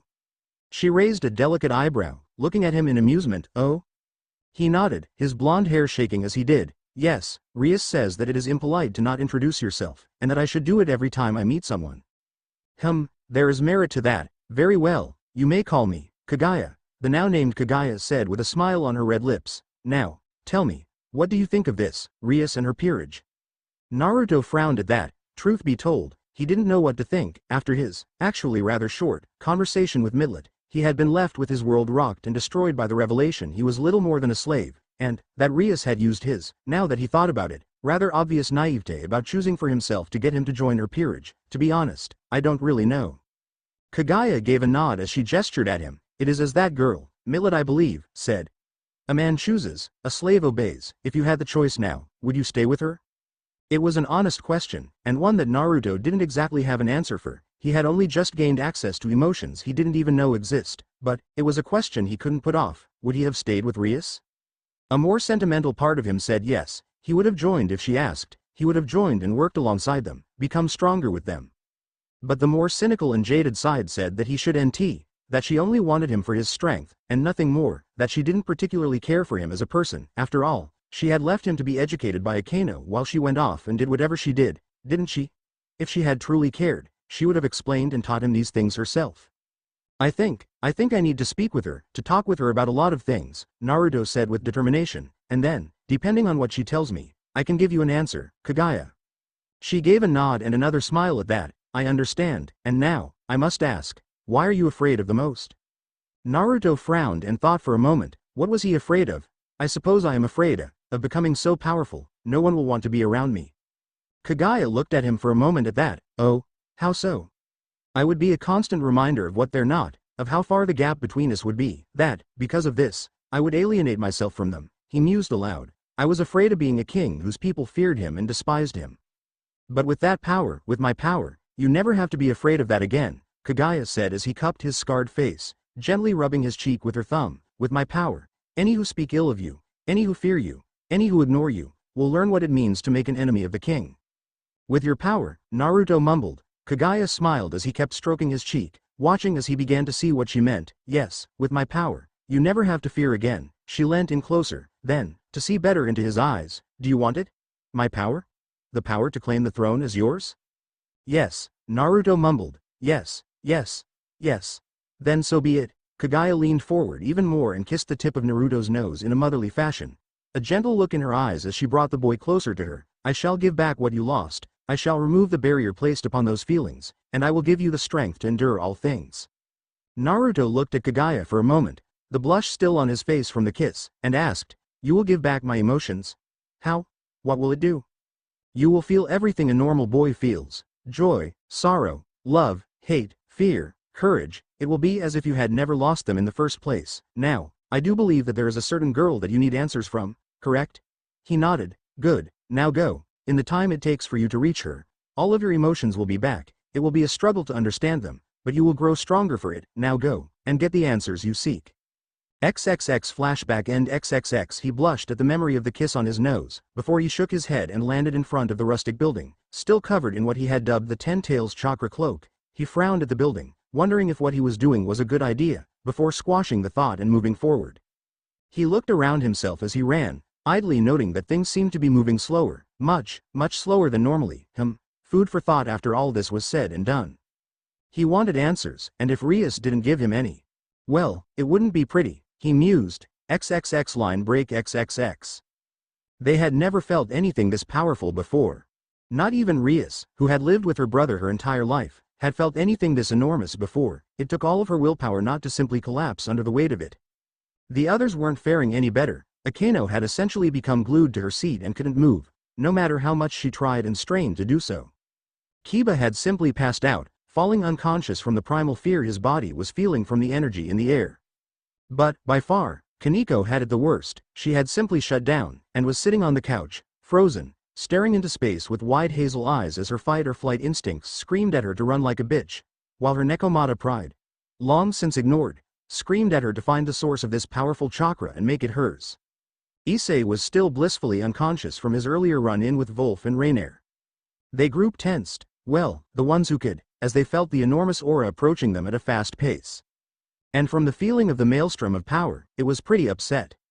But little did any of them know that this show of strength attracted the attention of quite a few powerful individuals. XXX line break XXX. In his dark office, the shadowed man sat and blinked curiously at the crushing pressure he felt, not at all bothered by it, even as his associates all began to drop to their knees. XXX line break XXX. In a place full of swirling and spinning colors, a massive red dragon blinked as it felt a power almost equal to 0.001% of his full might at the edge of his senses. Huh, cool. XXX line break XXX. A small girl with black hair blinked stoically as she registered this power, before thinking of ways to recruit this being to her Chaos Brigade. All the while her subordinates talked amongst each other about what could make a power equal to some of their middle-ranked members. XXX line break XXX. In the underworld, the four Satans all stopped momentarily in their tasks to register this new power, before they all decided that maybe they should send someone to investigate, and, in a certain redhead's instance, inform Rias of the moving of her wedding to sooner rather than later.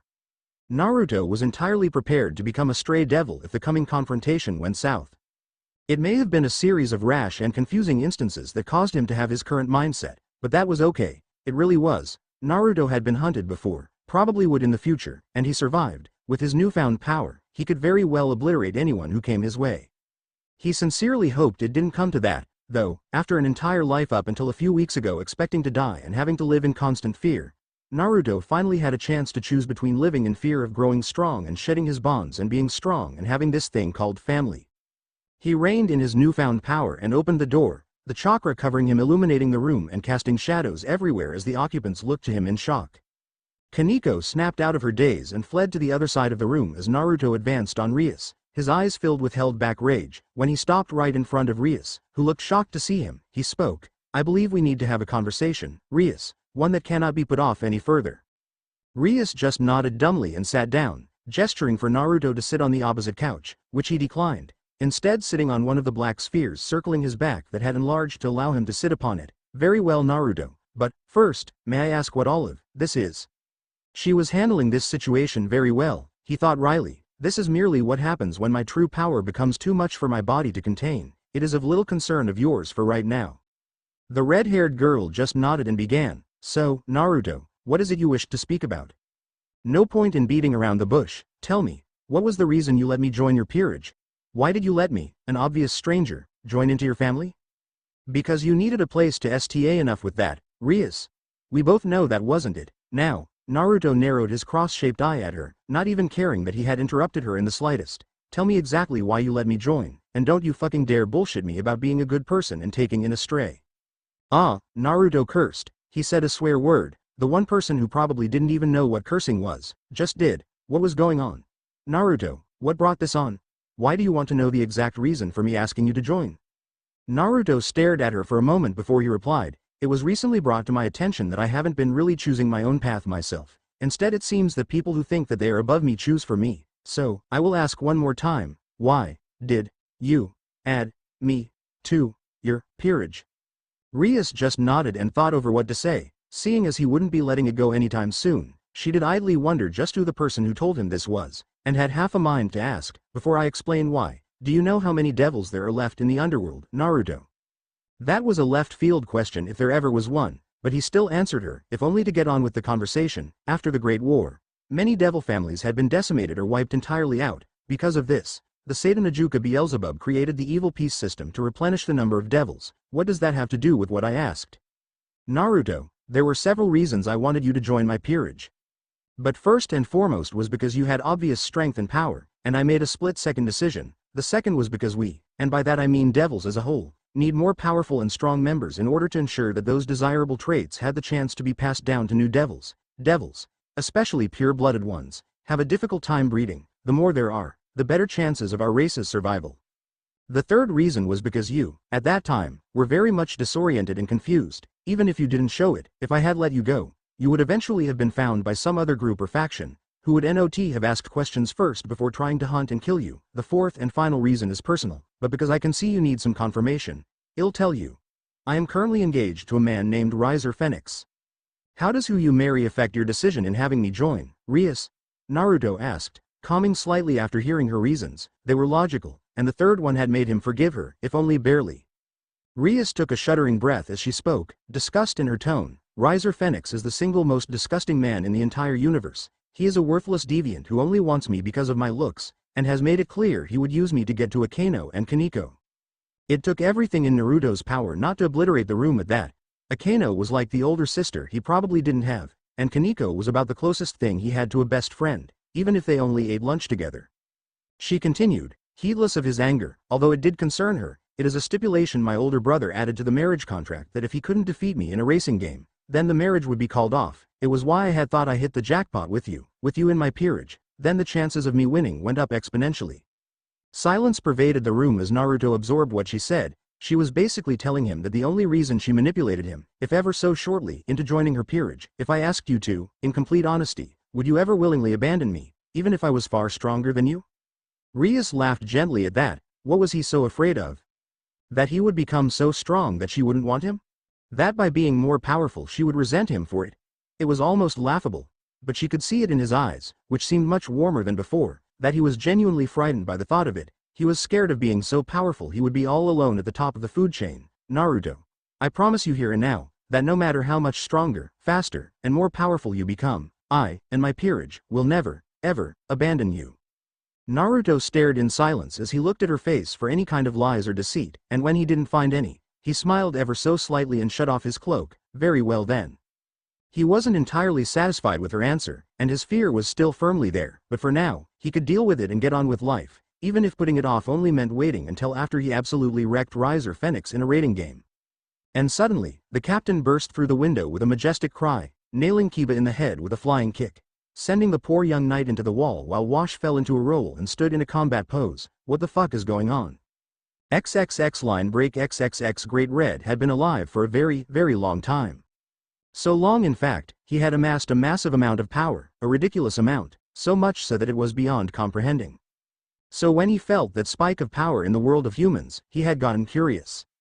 To have it even reach 001% was amazing in itself, because 001% of his power was beyond anything that a normal being should be capable of. He couldn't think of one devil, angel, fallen angel, yokai, or any other being he could recall existing capable of putting off that much power, except for one. And if she was back, then he was going to have so much fun. Their last fight had been one he could truly enjoy, one he still remembered every detail of. It had tested him unlike any other battle he had ever been in had before, one that had forced them to travel to different universes entirely to find new battlegrounds. Oh, he so hoped she was back. But if she was, then why was her power so muted, contained? What had happened to cause her to feel that way? Whatever it was, he was going to find out, maybe after a short several-month nap, but he would still find out. XXX line break. XXX. A few hundred miles out of Kuo, a small bus was driving down the road. What was so abnormal about this bus was the fact that, instead of the crowded and dirty interior that most people had come to expect from such transportation, this one was actually fairly clean and only had one passenger. That passenger was a gentle-looking blonde girl with green eyes, wearing a conservative nun outfit and brown boots. She was reading a worn and well-used Bible, smiling and humming happily to herself as she did. In just a few more days, she would be able to atone for her sin of being born. XXX line break. XXX Wolf smirked as he prowled the halls of the abandoned church he currently called home. Everything was coming together perfectly in regards to his plans. He was disappointed, though. He expected the boy, Issei he believed his name was, to put up some kind of fight, but he didn't. He didn't fight or snarl or even insult him like that other boy who he met all those years ago did. Now there was someone he eagerly awaited seeing again. Stopping outside of a particular door, he cracked his neck and opened it, silently wondering just why anyone needed that much pink on their walls. Seriously, it was like Barbie had thrown up all over the walls and doors of the room. Midlet looked up at him and he smirked at her wide and fearful look. He had seen how she was so disgusted by him and his actions. Besides, she was one of those girls who was too proud and above such things as petty lust. Oh, how he was going to enjoy breaking her in. He so enjoyed the look of disgust on her face as he advanced, and he grinned widely as she backpedaled as fast as she could. Just as he was about to grab her, though, she suddenly lashed out and nailed him in the Mon's weak spot. He sunk to his knees with tears of anger and humiliation in his eyes as she ran from the room, stopping only to grab a backpack she had, probably, prearranged to use in case she needed to make a hasty evacuation and retreat. As he controlled his breathing and felt the pain ebb away, he snarled in hatred. When he got his hands on her, she would beg him for the mercy of a good fucking. After he had finished explaining to Wash that there was no cataclysmic event taking place, and that yes, he did in fact have better access to his emotions now, and yes he did have a sense of humor, Naruto had volunteered to investigate just what had happened to Issei at the park, as fallen angels weren't normally that brutally violent and sadistic, so, after a night's rest, which mostly involved Naruto meditating and speaking with Kagaya. Wash had also volunteered to go with the blonde if only because he was worried Naruto might have another explosive power episode. Naruto had just shrugged and left with the man, leaving the original peerage members alone. Akeno looked at Rias with a rare serious look on her face. What had happened with Naruto should not have even been an option to happen. The fact it did, meant that something major changed in Naruto. I told you, Rias, you need to interact with him more. The fact that he even questioned your motives for adding him to the peerage is a testament to that fact. I know, Akeno, I know, Rias sighed as she sat back, tension visibly leaving her body. She was very lucky that Naruto accepted her reasons and that he was willing to give her a second chance, and even luckier that Naruto apparently cared a lot about his fellow peerage members. It's just, I got so distracted with that coming up soon, that he sort of fell through the cracks. We're lucky Sona didn't get to him, or she would probably be grooming him to be her future husband, Akeno said, her usual teasing back in her voice, and with this rather large show of his new power, she'll probably try to talk him into requesting a trade to her peerage anyways. Rias grimaced at that. Sona most likely would do that. Naruto was, in devil terms at least, perfect husband material. With his reawakened emotions, his strength, and his future good looks, she would probably have to beat off other female devils from kidnapping him.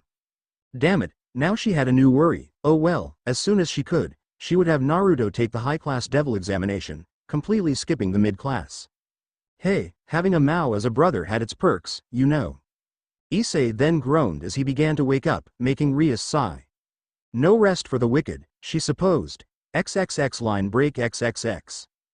Naruto frowned as he followed Issei's trail into the woods of the park. This wasn't a spur-of-the-moment attack, this was premeditated, planned and executed perfectly. The problem was, the wounds on Issei weren't concordant with what Rias had said fallen angels were capable of, and unless this particular one suddenly decided to use a cutting or hacking weapon, then there had to be two attackers. His concern was well-founded, though, as he followed the footprints of two individuals to what he mentally called Issei's death tree. The size of the first matched what he knew to be the fallen angel. She was female from the lack of depth to the print. The size of the second was what was strange. It was male, as could be told from the depth of the footprint, but it was obvious that he was carrying something fairly heavy, and judging from the two burnt holes in the ground in the direction of the cut, he had been the one to cut off Issei's legs. So, there were two. Wash walked over then and examined the scene with a keener eye than his younger counterpart. Over by the tree, do you see it? Naruto nodded in affirmation and approached, squatting so he could examine it closer. It was a small, as in less than 1 inch, chipped piece of metal, bright and shiny with care. Grabbing it, Naruto held it up to his face and blinked as he felt it synchronize with his chakra, the small piece of metal humming with life at the touch. Chakra metal. Blinking, Wash squated as well to get a better look at the metal. Yes, and a very expensive, very high-quality brand of it as well. Handing it to Wash, Naruto continued his examination, before he closed his eyes and opened his sixth sense of chakra sensing. He almost screamed when he felt the familiar chakra of one of the few people he hated that were still alive, Wolf van Brackenthorn. Snarling, he whirled on the surprised captain and practically spat the words, "Wolf was here." Narrowing his eyes, Wash said, "Wolf? Are you sure?" "I could never, will never, forget that. Things, chakra signature," the young blonde snarled with hate. Hand over his eyecloth. "If he is here, we need to tell Rias immediately." They stopped as they heard the sound of flapping wings, each turning to look at one another, before turning back to the fountain. Naruto spoke first. "Go and tell Rias and the others. I am going to check that out." XXX line break XXX middle felt a sense of relief wash over her as she sat down in the park, by the fountain where Rainier and Wolf had tortured and killed that human guy. She could only rest for a few moments, though. She knew that, by now, the others must have heard about her defection, and were no doubt hoping to stop her from reaching Azazel and the Gregory to report what they were doing and what they were going to do. Sighing, she sat down and began to think, trying in vain to hold tears back. Why oh why did she have to listen to Rainier and her plans of grandeur? She had been foolish then. She saw that now, she had been safe in the Gregory. No one had bothered her, she got food and a place to stay, and didn't have to worry about being killed by any number of things in the world. Yes, she hadn't really had the chance to grow stronger, and yes, it wasn't perfect, but she was safe. No faction wanted to be the ones who destroyed the fragile truce all three factions had going on, now. By accident, her thoughts turned to the strange guy from yesterday, Naruto, and his oh-so-sudden surge of power that had left her breathless. Man, if she had him here she wouldn't have to worry about Wolf finding and, shudder, defiling her. And with that thought she remembered the kiss on her hand he had given her, with a blush. Oh, all last night she had dreams about it. Although her dreams weren't just him giving her a kiss on the knuckles, she blushed harder at the thought. What? She was a fallen angel, she wasn't some goody two-shoes. Midlet? A familiar voice asked, making said girl turn her head to it, and to her shock and disbelief was the object of her thoughts standing right there in a blue jacket, black shirt, gray pants, and blue shoes, confusion on his face at seeing her. Naruto? What are you doing here? She questioned. She hadn't expected to see him again, although if he did that cool glowy body thing, she wouldn't complain. He replied shortly, I was going for a walk when I saw you. Why do you have a backpack? Are you going somewhere? Nodding, Midlet shouldered her vintage Hello Kitty backpack. You could say I ran away from home, again. Why? Naruto questioned. Well, you see, there's these guys living in my home who aren't exactly good people, and I may have reacted violently to one of them trying to do something very bad to me, so now, I can't go home, she explained as best she could. Do you need a place to stay? Aw, that was so sweet of him, she thought with a gush, and then turned worried after remembering her current problem. Maybe, you see they may be. Well, Midlet, seems we've just found you. A male voice said as two pairs of flapping wings sounded in the area. Following me, she finished weakly with a chuckle as two figures landed on the ground. The first was a middle-aged looking man who had short dark hair and dark blue eyes, wearing a trenchcoat and fedora, with an ascot. He had a violent look about him as he landed, a bright spear made of light in his hand.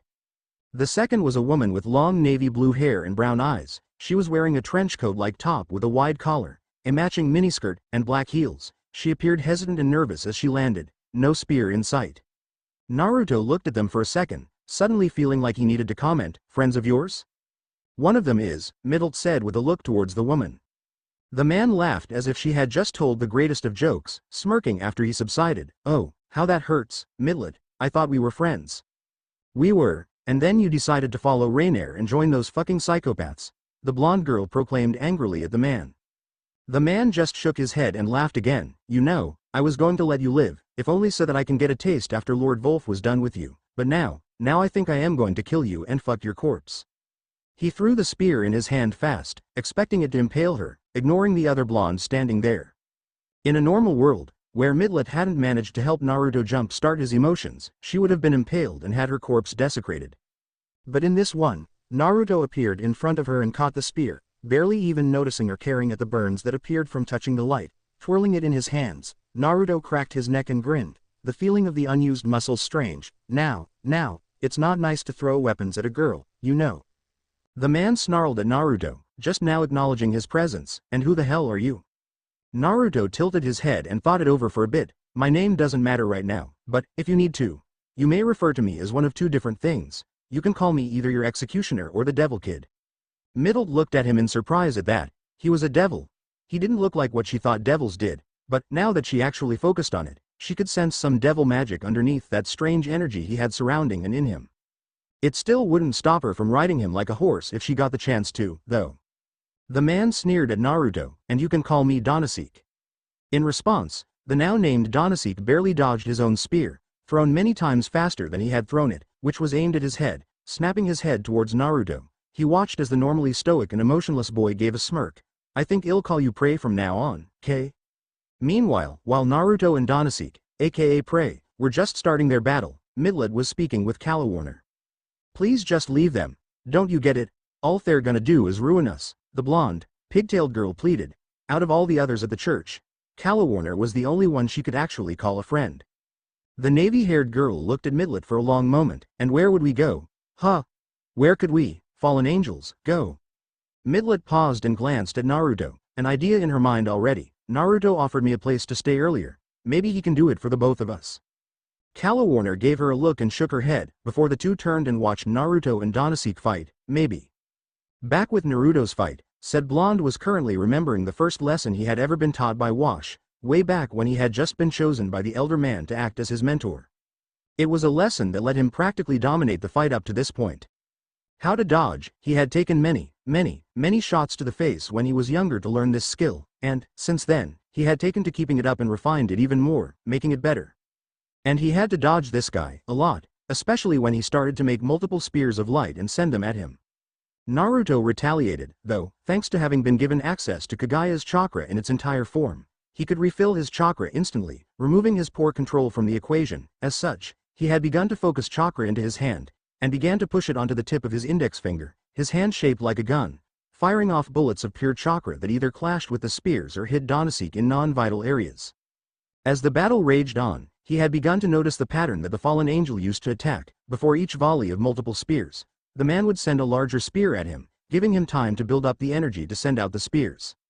He could capitalize on that, he thought, as he sent one more chakra bullet at the man. The two stopped moving suddenly, with Donaseek gasping for breath while Naruto looked as fresh as a daisy, even having the time to give a slightly arrogant smirk at the fallen angel. "Is that all you got, Prey? How disappointing." And it was, with Naruto now unafraid of actually showing power. He wasn't all that worried. It was strange to him, how he was enjoying fighting this man so much, how he wanted to drag it out even more. But he supposed he had better just end him and try, and then figure out what to tell Rias when she asked him why he had, not just one, but two fallen angel girls with him. Donaseek, however, was pissed beyond belief as he snarled angrily, "Disappointing? I'll give you disappointing." He began to focus more of his power into this spear, making it grow larger and larger until it was the size of an industrial lamppost. Naruto just raised a brow. "And how is your overcompensating going to save you? Just fucking die, devil trash," the other man roared as he threw with all of his might at the blonde.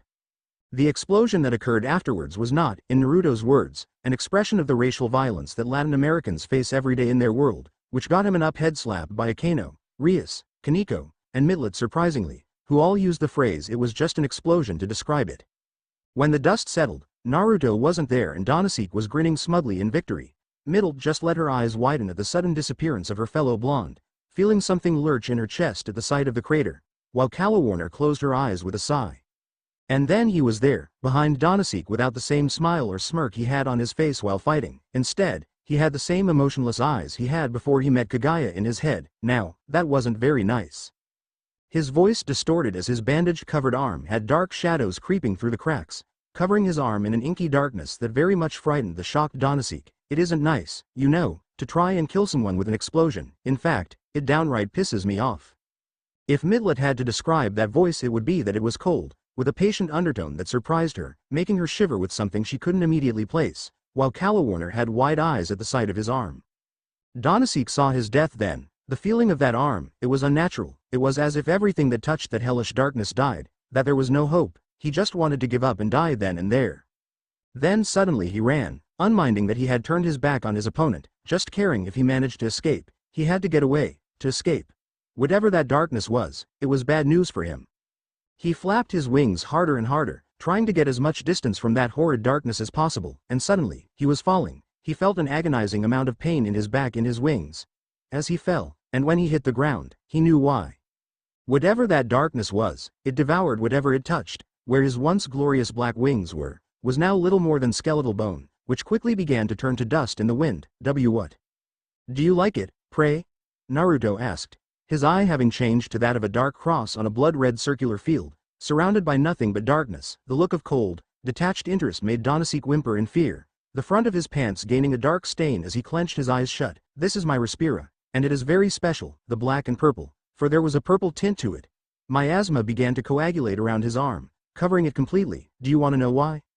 A whimper. Respira is special because it can kill anything, and I mean anything. You see, what it does is age and rot things so rapidly that, normally, the target barely has time to react before he dies. I can control the speed, though, and once it touches even your clothing, a quiet whisper, once it touches anything connected to you, it won't stop until nothing is left. It will rot and rot until all traces, even your soul, is erased. And want to know the best part? Louder, a plea. No matter how far you go, no matter how fast you are, no matter how powerful or strong you are, yelling, there is no escape. Donasek screamed, begged, pleaded to the sky as the Respira engulfed him. Please God, save me. And then he knew, and was, no more. Naruto held his black and purple covered head up to his face and looked at it curiously, his one eye studying the black and purple covered limb. He turned to the two fallen angel girls, focusing on the shocked form of Midlet, and smirked before saying a simple phrase, well now, I do think I asked you, do you need a place to stay? Yeah, Respira for the win. I originally wanted to end this with Naruto and the two girls arriving at the Orc only to see Wash there alongside the peerage preparing for battle, only to awkwardly meet each other. Yeah, can you picture their faces? Anyways, since things have been heavy so far, why not relax with a short omake? Omake chakra sized. Naruto smiled as he, Issei, Wash, and Kiba all sat in a hot spring, relaxing after a day of school. Kiba thought for a moment, and decided to ask a question he had been mulling over all day. He was really curious about it, and so he asked, hey, Wash-sensei, how does chakra affect a person's body? I mean, I know that it makes them stronger and faster and stuff, but what else does it do? Wash thought for a moment and pointed at Naruto's rock-hard abs. When you get chakra, all of your muscles turn pink, the perfect blend of white and red muscle. I knew that already, Kiba said. I mean, something that isn't commonly known. Wash frowned in thought and replied, well, you may not have noticed, but, the more chakra an individual has, the more well-endowed they are. Well-endowed? Kiba asked with a raised golden eyebrow. What do you mean? Well, Wash began, take Kuroka for instance, she has some of the biggest titties I have ever seen. I mean seriously, and that's because she has more chakra than other women. So, Issei asked with a perverted grin, you're saying that girls with huge boobs have a lot of chakra? Yup, Wash replied as he nodded. Kiba thought for a moment, even as Naruto began to sit up in the water preparing to leave, having grown bored. Is the same true for males as well? Naruto stood right after Wash replied. Yup. Kiba and Issei blinked in shock, awe, and horror at the sight of Naruto's junk, which oddly gave off a golden aura of pure amazingness. They both began sobbing piteously and couldn't look at bananas, cucumbers, uncut celery, and anything above the length of 8 inches without sobbing even more. Wash shook his head and sighed, idiots, you never compete with Jinchuriki in dick size contests. Sometimes Rias Gremory viciously and ruthlessly despised the day she ever got her evil pieces. Yes, they had let her meet some of her closest and most dear friends, but those same friends also caused her almost never-ending headaches. If it wasn't Akino's sadist, masochist personality, Kiba's obsession with getting revenge, Kaneko and her insecurities, it was her newest pieces, Naruto and Issei.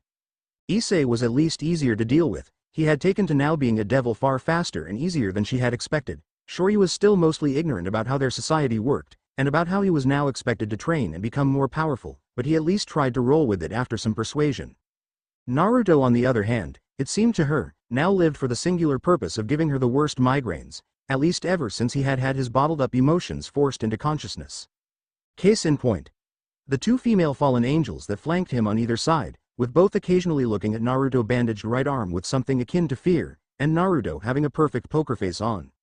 So, Rias asked while rubbing her temples, idly thinking she would have to get Grafia a really nice fruit basket as an apology if this is what she had to deal with in regards to her and her brother all the time. You went to the park with Wash to investigate, finding that there was more than just one perpetrator.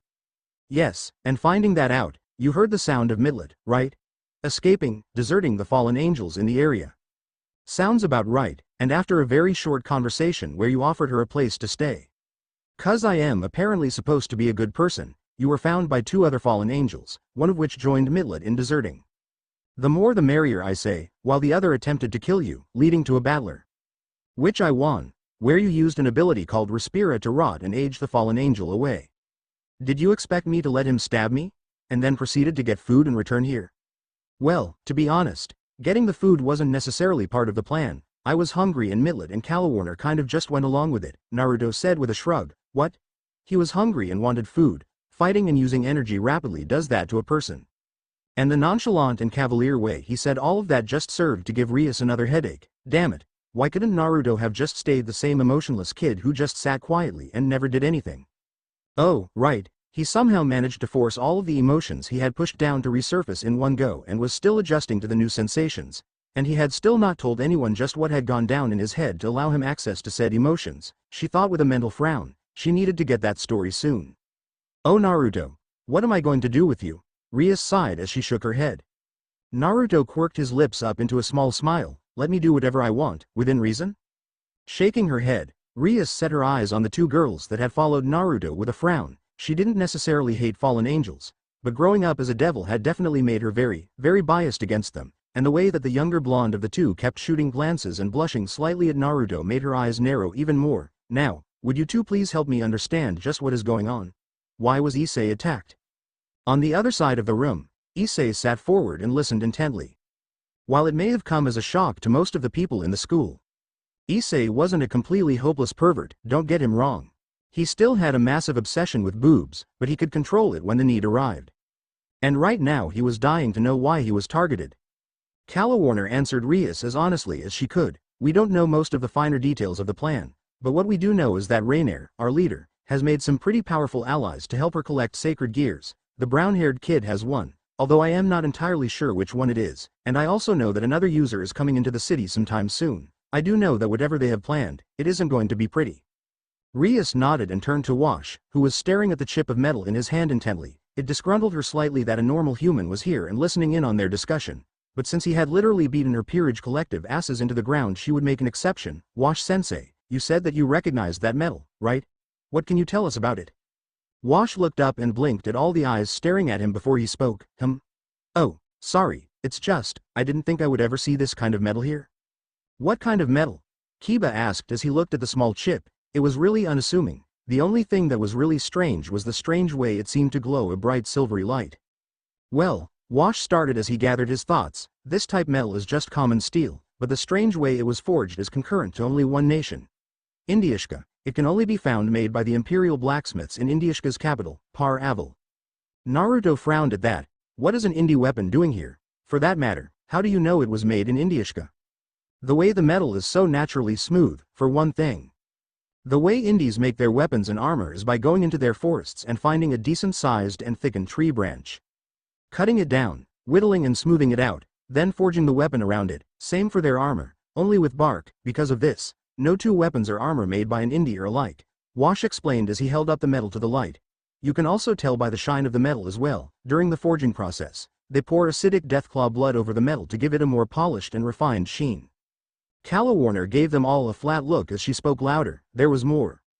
Naruto blinked and gave a sheepish smile as he waved his arm at her to continue, while Kiba pestered Wash for more information on indie sword forging. Sorry, continue, what were you going to say? The woman just sighed as she spoke again, the names of Reinare's new allies seeing she had all of their attention on her now, she continued. The first one was named Tenrin, and the second was named Wolf. It was silent as a grave as a sudden empty feeling washed over them all, coming directly from Naruto, who had the evilest of looks on his face as he glared at Calawarner. He started out speaking normally, but then began to change midway through, even as his eye changed to the cross-shaped ones he normally had when he used Kagaya's chakra, turning into what Mitlet had dubbed on the way to the Orc Club room his empty voice. Did you just say Wolf? The woman just nodded, not trusting her voice, while Wash looked far more serious than he had been a minute ago. If it really is Wolf, which is highly unlikely, then the chances of us putting an end to this are very, very slim. His eyes turned frigidly cold as he spoke again. Then you are going to need to approach this very, very carefully, Rias. Rias had known that Naruto and this Wolf had a very bad history, but the way Naruto was seething in hatred made her worry for him. Wash-sensei, how exactly is Wolf such a danger? What makes him so dangerous? It was Wash who answered, his eye and voice not changing in the slightest. Wolf used to be a scientist for the Tyran Research and Development Department. His main focus was the creation of biological weapons to assist Ryzen's Dead Echo in combating Indiashka's Inquisition force, made entirely of biologically weaponized soldiers. Eventually, he became obsessed with attaining all of the knowledge in the world and began to experiment on people, young or old. He thought that if he could manipulate organic mass right, he could create a serum that would make him immortal, giving him time to pursue his ambitions. However, he made a rather large, if single, mistake in doing so. He pissed off a man named Orochimaru, who was the head of the research department. Orochimaru is, and always will be, a sick monster, but he at least knew when to draw the line and rein in his horrific tendencies if it didn't meet Ryzen's demands for tools to use in his war. When Ryzen found out that Wolf was using his resources and citizens to further his own selfish goals, he ordered Orochimaru to kill him in the most painful way possible. But Wolf, being the tricky and cunning bastard he is, managed to escape by the skin of his teeth with his research, escaping to the neutral buffer countries where the bulk of the war is being fought. Hiding and waiting for the chance to continue his research, he spent about 3 years consolidating what little power he had when he suddenly dropped off the map. He resurfaced a few years ago, having snuck into the Executioner's headquarters and kidnapped 2 young Jinchuriki, one of which was Naruto, and the other the Jinchuriki of the newly discovered Zero Tails chakra. Everyone looked at the now stoically silent blonde as he glared angrily at the floor. It was Akano who spoke up next. I thought that there were only 10.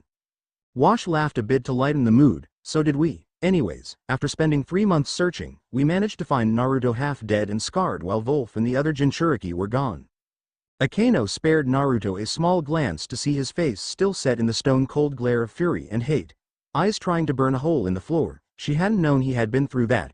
Feeling slightly bad, she hadn't exactly asked how he even lost his eye, but now that she really thought about it, did she really know anything about the young blonde? Yes, he hadn't really opened up to anyone aside from her, and to a lesser degree Kaneko. As for the blonde himself, he felt a lot of shame at having to admit to being captured. It was a very sore subject for him and a badge of shame to his reputation as an executioner. He never, ever spoke of his time being held by the sadistic bastard, and if given the option he would never speak of it, too. On another note, Rias said suddenly, hoping to change the tense atmosphere from the recent revelations. Since Naruto has decided to bring the 2 of you here offering sanctuary, then it's only fair that he is ultimately responsible for your actions. They tossed a small key to Naruto, who caught it with a curious look that had taken over for his previous stoic one. That key is to an apartment about 3 blocks away from the school. That's where you will be staying from now on. I can't keep letting you sleep in the clubhouse. Please don't abuse this new freedom, okay? And make sure that those 2 understand I am placing a lot of trust in them as well. The Gremory heir didn't know it, but this was one of the very few gifts he had ever received in his 12 years of life. He would never take advantage of having it. Thank you, Rias, and don't worry, I'll make sure that they behave. Calawarner raised an eyebrow at that, but smirked at the look that Akano sent her, before a really funny idea entered her head. Oh? Do you really think you're capable of taming me, Naruto? Well, from what I've seen you may just have the strength and power to do so. Maybe if you play your cards right, I'll give you the chance. As the buxom woman was saying this, she had progressively pressed her large chest into the back of Naruto's head, a seductive smile on her face as she did so, silently laughing at the large blush on his cheeks. Akano narrowed her eyes and stood from her spot before standing in front of Calawarner, subsequently pushing her large chest into the shorter blonde's face as well. She glared angrily at Calawarner as a silent conversation passed between them that went something like this. "Stay away from Naruto, bitch, why don't you make me? You would like that, wouldn't you? Why don't you put your money where your mouth is?" All the while Middle was glaring darkly at the two girls while she silently brooded at having such a small chest, unknowingly sharing the same mindset of Kaneko as well. Stupid big-chested cows, and again, Rias thought in exasperation, another reason she wished she had never gotten her evil pieces, choosing to ignore the background fuming and glaring. Rias looked at Naruto. "Akeno will be staying with you, Naruto, to ensure nothing untoward happens to you." Naruto just gave a thumbs up, as his head was still trapped between the two large chests. XXX line break 2 days later. If he were completely honest with himself, Naruto would admit to having bonded and connected to Issei far better than he did Kiba. It wasn't that he disliked his fellow blonde, he just didn't really have anything to talk or bond about. And secretly, Naruto felt a bit miffed that he wasn't the only blonde in their group. For Issei, though, the two bonded over their relative newness in regards to being devils, with each having come to the agreement of if Naruto taught Issei what he needed to know right at that moment to not look like an ignorant fool, while Issei taught Naruto how to better understand his emotions and how to act like a normal person. So far, things had gone well, and both males found themselves having something of a brotherly relationship. Currently, however, Naruto and Issei were just getting finished with Issei's first contract, and, in the blonde's opinion, it had gone far better than his, and although it did lead to him getting a repeat contract, it was still rather humiliating to him. XXX flashback XXX Naruto tried his best not to let his discomfort show as he stood in his client's apartment. He honestly had no idea that when he had been summoned he would wind up being used as a model for his client's new clothing line. From the reaction she had given when she saw him, or more specifically his rather short and thin size, he was apparently perfect for it. And then she had dressed him in what had to be the most humiliating outfit ever. It was a simple one-piece pajama suit that had been made to look like a large dog. It was white with black spots all over, leaving his feet bare, with a hood at the back that when pulled over his head, caused it to look like a dog had swallowed him. As he was forced to pose for picture after picture, he had no clue that his client made a mental note of his cuteness and had plans to share it with her other 30-year-old, childless, single friends. Pretty soon afterwards, Naruto became known throughout Kuo as the #1 go-to if you needed something for boys modeled. XXX and flashback XXX yeah, Naruto had sworn never to tell any person he would ever see that was from the elemental nations about it. As they were walking back to the clubroom, as Issei was incapable of teleporting them and Naruto was deemed too irresponsible to handle the power of teleportation, the two were in a deep discussion about a topic that many people argued over, one that would likely go down in history. "Naruto, as your friend, I feel the need to inform you that you are wrong. Strawberry Pocky is far better than Chocolate Pocky," Issei tried to explain calmly. "And I am telling you that Chocolate Pocky is the best, and Strawberry Pocky sucks," Naruto countered. They had been arguing over this for over an hour now, with no end in sight. Issei took a breath and let it out through his nose. How did he prove Strawberry was the best? Why don't we leave it to Bucko to decide? Naruto just shook his head. "No, Rias is too biased when it comes to you because she likes you more. Why not Kaneko? She's eaten all kinds of treats." Issei just shook his head as well. "No, Kaneko is too biased against me. She hates my guts." Before Naruto could suggest another neutral party to intervene, Issei was suddenly knocked to the ground by a figure wearing a nun's habit. She had long blonde hair and kind green eyes that did very little to hide how sorry she was about running into Issei. "I am so sorry, I didn't look where I was going." Issei blushed a bit in embarrassment and just gave a friendly smile. "Hey, it's okay, everyone makes mistakes." Naruto snorted and mumbled under his breath, "Yeah, especially Issei." Said boy just glared at Naruto for reminding him of his failures when it came to magic. He had absolutely no skill in magic. Not cool, dude. It's not nice to make fun of your friends," the girl stuttered as she fidgeted now that she was standing properly. Naruto rolled his eyes and turned to Issei. "Hey, listen, you deal with this while I go home. If I am not back soon, then I won't get any dinner, and Akeno is making red bean soup." And, Naruto thought, I have to speak with Kagaya about why my destruction changed so dramatically. It never acted the way it did against Donoseek before. You see, when Naruto originally got destruction, it was as a series of complex tattoos that extended from his shoulder to the palm of his right hand. The tattoos acted as focal lanes for his chakra to go, forming in the palm of his hand in the form of an orb that could be used to destroy anything. If he was feeling the need for mass destruction, it could also be released as a pulse that devastated the area affected. The best comparison he had was of that one guy from that anime Rias watched all the time, Fairy Tail, named Gildarts. Naruto shook those thoughts away and began walking home, waving at the two people as he did.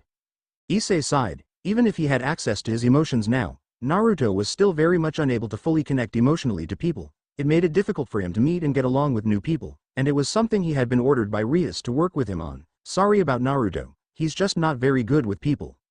It's fine, I am not offended. Oh, by the way, my name is Asia Argento, it's nice to meet you, said the now named Asia with a happy and warm smile. Issei laughed a bit. My name's Issei Hyodo, it's nice to meet you too, Asia. Now, can I ask what you were doing running around like that? Asia smiled, already comfortable with Issei, as she said, well, I was waiting for some friends of mine to find me, or I find them, and was wandering around until one or the other happened, but I think I got a bit lost. Then I guess we can be lost together, huh? Issei smiled and said. XXX line break XXX. It was interesting living with three girls, Naruto mused as he entered the apartment Rias had given him. Apparently there were different rules here than there was at school, and he had tried to follow them as best he could. It was fairly easy to decide who did the household chores. Naruto handled the cleaning, Akeno the cooking, Midlet did the dishes after dinner, and Calawarner was in charge of laundry. All of them were in charge of each of their individual rooms, which worked out fine for all of them. As he entered his home, Naruto examined the furnishings. It was a normal apartment, with a long couch and loveseat, an armchair, and a nice-sized coffee table. On the wall was a large TV that was currently on Midlet's favorite show, which was something about a magical girl called Levi Tan. He smiled slightly as he heard the three girls all speaking in civil tones. It was so good to have a home. Naruto sighed happily as he, Midlet, and Kaneko ate the plate of chocolate chip cookies Akeno had made. Say what you will about her and her strange obsession with BDSM, but she was a damn fine cook. Currently he and the rest of Rias peerage, alongside the two fallen angels and Wash, who claimed he couldn't allow so many students together without teacher supervision, were in the Orc clubroom listening to Issei and Rias fight over the brunette's newest friend, potential love interest. What had happened was Issei had taken Asia through the park, after a few days of getting to know her, the same one he got tortured and murdered in, when they were attacked, again. Thankfully Volf or Tenrin weren't there, and the worst Issei got was a stab in the gut which healed very quickly thanks to some help from Rias. After they got back, Issei demanded that they go and save Asia, while Rias said that they should waste time and resources on basically a lost cause. Issei was proclaiming loudly that she wasn't a lost cause and had a sacred gear, that even if it went against her wishes she could be reincarnated and never have to be alone again. Rias had become so frustrated with him that she said if he went after her, then he was declaring himself a stray devil, and to not expect mercy from her. He had to snort at that, quietly so no hurt him. Rias may have been an heiress to a powerful devil family, but she didn't have the bearing or demeanor to command just yet, not like his personal hero from the elemental nations. Mangetsu Hazuka. Mangetsu was the kind of man who you respected on sight, as he didn't accept any kind of weakness, or when it came to failure or quitting, he commanded with an iron and ruthless fist that wasn't tight enough to crush the people under his command, but firm enough to know that if pushed, you were dead. He had taken by force, quite literally, the executioner subgroup known as the Seven Swordsmen of the Bloody Mist from its previous leader. And since then their mission completion rate went up by at least 40 to 50%, and while at first the other members didn't particularly respect the lean, soft-spoken, feminine-looking, kind man, they changed their tune when he had his own brother flayed, gutted, and hung from the gate post of the training camp under his command as a message, especially after his brother had repeatedly made it known that he thought Mangetsu was weak. Naruto had only ever met the man once in his life, but he had been stupefied by the fact that such a soft-spoken man could be so cruel and heartless one moment, then kind and compassionate the next. Yeah, if Rias had any kind of bearing Mangetsu had, Issei would never have even thought of defying her, but, then again, Mangetsu only got that bearing after a little over 20 years in the executioners. Give them a break, they didn't have the never-ending resources or unwavering and absolute loyalty that Tyrus and Indiashka had. They literally had a mountain headquarters and some hidden bases where children were trained and then sent to the mountain headquarters. They had to supply their own food, weaponry, armor, and other such things on their own. Granted, they made a lot of money doing the most basic of their jobs, that is, hunting criminals and killing them, but it also took a lot of money to keep everything going. But in a world where war was an everyday occurrence, and the fact that someone, somewhere, wanted another person or persons dead made them very needed. Back to the story, Naruto sighed as Rias and Akeno left. Apparently while he had been thinking about home, Rias had decided she wasn't going to deal with Issei anymore, and left. Looking at his friend, Naruto noted the set of his jaw and inwardly smiled at him. Issei hadn't come a very long way in his training, but he did uncover his sacred gear, a weird gauntlet that was red and had a large green gem in it. Naruto didn't know just what it did, but he was sure it would give Issei an edge. Issei shook with anger as he clenched his fist, his eyes hardened into a look that Naruto had seen in Tyrant soldiers when they saw friends or family in trouble. It looked like Issei had a bit of steel in him. I don't know about you guys, but what Bucko just said was bullshit. We can't just let that sadistic bastard Wolf take her sacred gear. We need to save her. I know I am not exactly all that close to you guys, and that you have no reason to help me, but please, Asia is innocent in all of this. Kaneko spoke up in the same monotone she always had after a few moments of silent chewing, finishing her last cookie. Issei, you're a perverted idiot, but it'll help you. Naruto looked at her in curiosity as Kiba agreed to go as well, making him snort when they looked at him expectantly. Do you really think I am going to let you guys fight Wolf and Tenrin on your own? Hell no. They would tear you apart. Count me, and by extension Middle and Calawarner, in. Hey. Middle snapped. Why do we have to go? Naruto narrowed his eyes and gave them a smirk. Consider it the chance to take your revenge against Wolf for everything he's done so far. The two considered it for a moment and then nodded, replying at the same time, well, do it. As for Wash, he was getting a bit fed up with the melodrama and thrust his hands in the air in exasperation. Seriously? You're really doing this to me?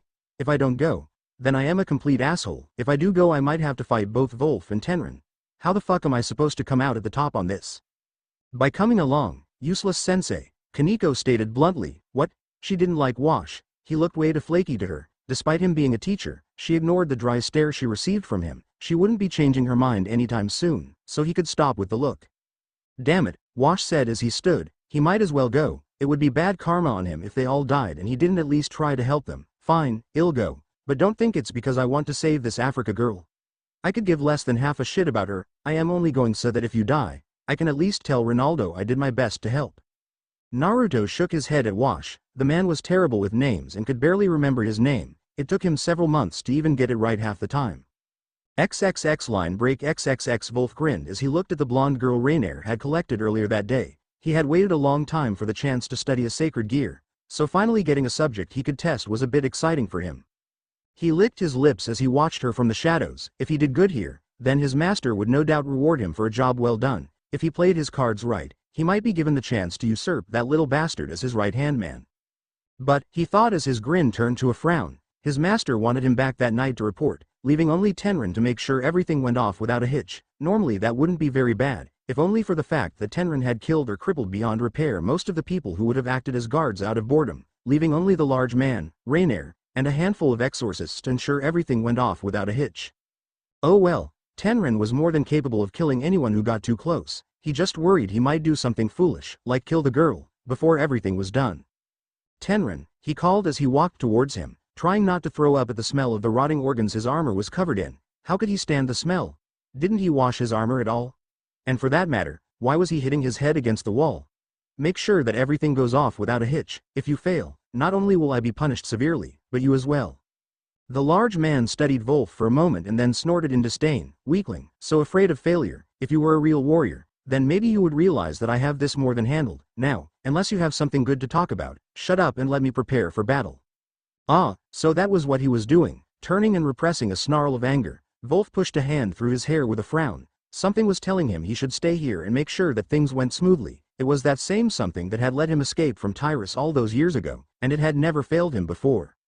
Oh well, he thought as he left the building, it wasn't like Tenrin would fail, right?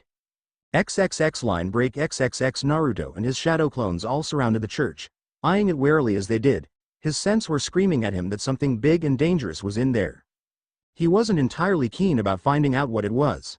Naruto just sighed as he stood in his tree, finding it stupid to be hiding in it. Both Wolf and Tenrin were very good at sensing and hiding from people. They had to be, after all, they were some of the most wanted people in the world. Chances are both had already sensed him and prepared to fight. He just hoped Issei didn't do anything too stupid and try to fight them on his own. He wasn't strong enough for that yet. He tensed as the doors to the church opened and a hulking figure walked out. He stood at least over 10 feet in height, which made him Tenrin despite Mitlet saying he wasn't that big and argued that he was only 7. His armor was blood-red plates that covered his chest, back, and arms, while around his waist was a red sash-like cloth that had armor on it. He had no shoes that he could see, and on his head was a smooth red helm that covered his head entirely. In his hand was a massive war club that had 3 giant stone-like rings around it, each one thick and heavy. Naruto mentally prepared himself when Tenrin spoke in the deep and steady voice that barely hid his glee for the coming battle. Come out, little wolf. I know you're there. I can sense you. There's no use hiding. Let us see who is truly the superior warrior. The little wolf or the great bear. He took a breath and jumped down from the tree branch, hitting the ground without a single sound, walking as calmly as possible. Naruto spoke to the others through his earpiece that he had been given by Kiba to keep in touch. Guys, wait for my signal before rushing the church. I am going to lure Tenrin away and give you guys a shot, but once I do, don't waste it. Just as he passed the tree line, Naruto felt more than saw Tenrin's beady, battle-mad eyes immediately hone in on him. Shaking the feeling of dread that filled him as he walked closer and closer to the massive man, he took a breath. He wasn't afraid to die, no, dying didn't scare him. What did, though, was the fact that if his plan didn't work, then Tenrin wouldn't even hesitate to obliterate him, his friends, and the hunt Rias and Akeno down, only to do the same to them as well. Since his emotions had returned, he had found himself spending more of, and enjoying, the time he got to with his fellow peerage members. Never in his life had he ever felt as wanted by anyone as they did, and even though his trust in Rias had basically been shattered into a million pieces, he still cared for her to as much an extent as he could. Even if it killed him, he wouldn't let anyone hurt them, even if he was torn apart, had his legs ripped off, his arms cut off, his eyes gouged out, his tongue removed and was beheaded. He would crawl from whatever death held him and destroy anything that threatened them, because now he was a king on a throne, surrounded by people who genuinely cared for him. And for that, he would kill even gods to save them. So as he got closer and closer to Tenrin, he felt his confidence grow. Newfound strength entering him as he stopped not even 10 feet from the massive man. Tenrin eyed him for a moment, his grin small and psychotic as he began to chuckle. Truly, you are the most brave of men, little wolf. As many men far greater and far stronger than you have faced me and died just from seeing me. Warriors many times your size and strength have died by my favored war club, Tartarus, and yet here you stand, unafraid and with the eyes of a true warrior. Tell me, little wolf, what is the name of my next opponent on my road to the last battlefield? Naruto looked up at the man and began to speak after a moment. I am the one who is called Naruto, soldier under the heiress of the Gremory clan. I am also the one who challenges you. Beady eyes stared down at him seriously at that. A challenge, You do know, boy, that the tyrant custom of challenge is a very serious matter? That it is a fight to the death, correct? That I have never lost? The blonde just smirked confidently. Well, there's a first time for everything, isn't there? Tenrin growled lowly as he shifted his club into a two-handed hold. I am going to enjoy crushing you to dust. Naruto just had shifted so he could more easily move left or right around the massive man. That's if you can. The two stilled as the air became silent, waiting for the other to make a move. Naruto knew if he made the first move, Tenrin would win. The man was well known to be incredibly strong. If he made even one mistake and took a single hit with that club, it was all over for him. Despite his healing, Tenrin swung hard enough that even the hardest material Naruto knew of, Indiashka steel, shattered like glass. Suddenly, Tenrin moved, charging at Naruto with his shoulder in an incredibly fast dash that he barely avoided, and then retaliated by sending a single bullet of chakra at his skull. The massive man vanished in a flash of speed and appeared above him, bringing his club downwards toward him at a blinding pace. Twisting, Naruto latched onto the metal of the weapon and held on for dear life as it slammed into the ground, causing a 20-foot wide and 6-foot deep crater to form in the earth. Grabbing the larger man's shoulder, Naruto got him in a lock that would hold him for just long enough to get the others into the church. Guys, run. Get into the church and find Asia. I've got Tenrin. Said man turned and watched as several others burst into the clearing, making him snarl in fury before grabbing Naruto with his free hand and sending him to the ground, stomping hard on his stomach, making the blonde spit out blood as his lower intestines almost liquefied under the pressure. Insignificant shit.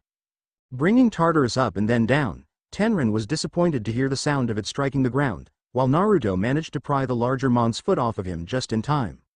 Bringing one of the kunai from his tool pouch at his side, Naruto jammed the sharp blade deep into the kneecap of the bull-like man. Rolling to dodge a wild counter, Naruto took a minute to assess what he had to work with. Using Respira would be a bad idea. Tenrin was too fast and agile for a man his size to be caught by it, and Naruto could only hold it for a few minutes, tops. Destruction was out, as well. It took too much chakra and was too unreliable to use in a battle like this, not to mention it would require him to have time to regrow his arm after using it. Shadow clones and swarming would just be a waste of chakra on his part, as they wouldn't really do much to the man other than give him more than one target to swing at, not to mention they would all be destroyed in one swing, if those two craters were anything to go by. Damn it, he swore as Tenrin recovered enough to charge again, causing the blonde to dodge to the left. He needed time to come up with a strategy.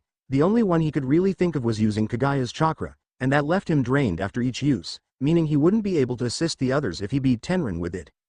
Closing his eyes, he made the decision and powered up into his 10 tails chakra mode, or as Issei called it, the Okami, wolf god, cloak. Opening his one eye, Naruto glared angrily at the now grinning Tenrin. Don't expect to leave this battlefield, Tenrin, I won't show any mercy.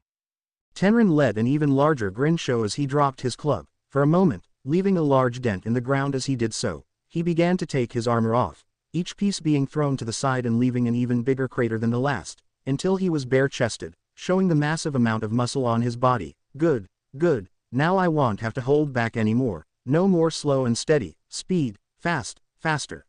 Show me the way to the last battle, Naruto. Show me the path to Nirvana. And then he was gone. A blink and suddenly Naruto was flying back through several trees as his chest screamed in agony, sliding across the ground for a bit. Naruto barely rolled out of the way as Tenrin's massive foot cratered the ground his head was at. Zipping away in a flash of light, Naruto slid to a stop and glared at the man, blood leaking from the corner of his mouth as he did. Naruto was in for a long night if things kept up the way they had so far against Tenrin. The man was smart, strong, and incredibly durable. No matter how many times Naruto had gotten him full force in the face, the man just shrugged it off and came back for more. Not to mention the whole speed thing, that was just unfair. Seriously, it was like getting hit by a bus moving a little bit around 200 miles an hour. He was just glad Tenrin apparently forgot about his war club, Tartarus, and instead relied more on beating his face in with his fists. He had to find some weakness. Everyone, even the most powerful beings in the universe, had a weakness, but it just seemed like Tenrin had none. He was incredibly fast, experienced in battle, and had monstrous strength. Suddenly he had to dodge to the left to stop the man from clotheslining him through another tree. Zipping, as he had taken to calling his method of moving, across the field, he continued with his current strategy of sending as many chakra bullets at the man as possible, doing little to no damage against the mon's thick skin. Tenrin just turned back to him and charged again, blurring from sight and appearing behind Naruto this time, arm extended in a point that spelled bad news for the young blonde, sliding under the man. Naruto was thankful for his incredible reflexes, because without them he wouldn't have survived even this long. After managing to get behind him, Naruto charged some of the 10 tails chakra to his hand and sent a massive fist made of chakra at his unguarded back, actually managing to knock him back several feet. Looking at his hand and focusing for just a minute, Naruto held back a grin as he saw another 2 arms sprout from his back and clench into fists, giving him 4 limbs in total to work with. As for Tenrin, the massive man began to stand back up angrily, spitting out a wad of phlegm specked with blood. This wasn't how the battle was supposed to be going. He was supposed to have crushed this bug into dust, grinding him under his foot, before he went back and finished off the bug's friends, but he hadn't accounted for a sudden increase in speed and power. Now the brat was just fast enough to barely dodge him when he attacked, making him grow more and more frustrated at the way the battle was going. Naruto just gave a grin as his 2 extra arms began to elongate and move to punch Tenrin, who dodged and got directly into Naruto's guard, slamming his giant fist into the shorter blonde's stomach and pulverizing his already massively damaged organs even further. As he slid back, Naruto barely had a chance to breathe, let alone gasp, as Tenrin grabbed him by his neck and threw him at a tree as hard as he could, sending the blonde flying hard and fast. Coming to a stop several hundred feet away, Naruto rolled onto his hands and knees, only to be kicked into and through even more trees in the area. In his pained mind, he idly wondered why there were so many goddamn trees here, and why it seemed he needed to be rammed through all of them. Tenrin came again, mercilessly axe-kicking the 12-year-old in the stomach and causing a small geyser of blood to spew out from his mouth as he writhed in agony at how that last kick officially liquefied his intestines and lower back muscles. As he struggled to remove the foot, the large bull-like man just chuckled merrily at his pain. Snarling, his foot struck out against the knee he had stabbed earlier, breaking the bone there easily enough for his beaten state, getting a howl of pain from Tenrin and buying him some time to prepare for his next move.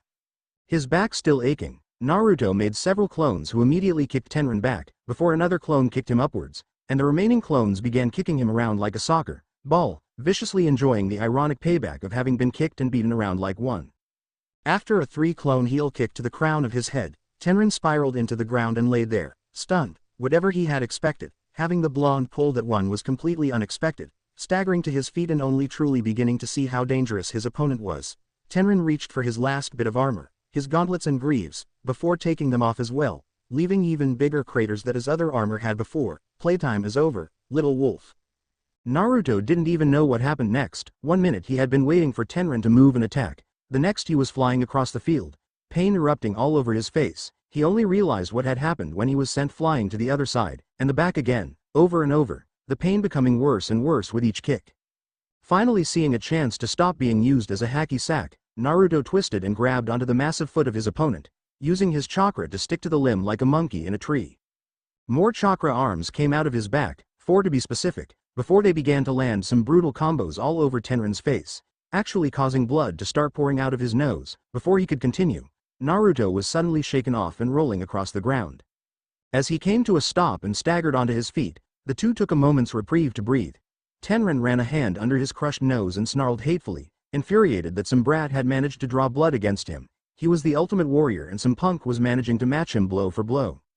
Howling louder than he had before, Tenrin charged at the wary blonde as fast as he could, not prepared for what came next. As the massive man came past, Naruto coated the underside of his hand in a thin layer of his respira miasma, causing the limb to turn black and purple. As Tenrin came at him, he swung and connected, cutting into the man and sending blood and something else to the ground. Turning quickly, Naruto blinked as he saw Tenrin's forearm lying on the ground, twitching, while the man himself screamed in agony as it began to eat up the remainder of his arm, before in a brutal display he ripped of the remains of his limb and turned, now eerily calm, to Naruto.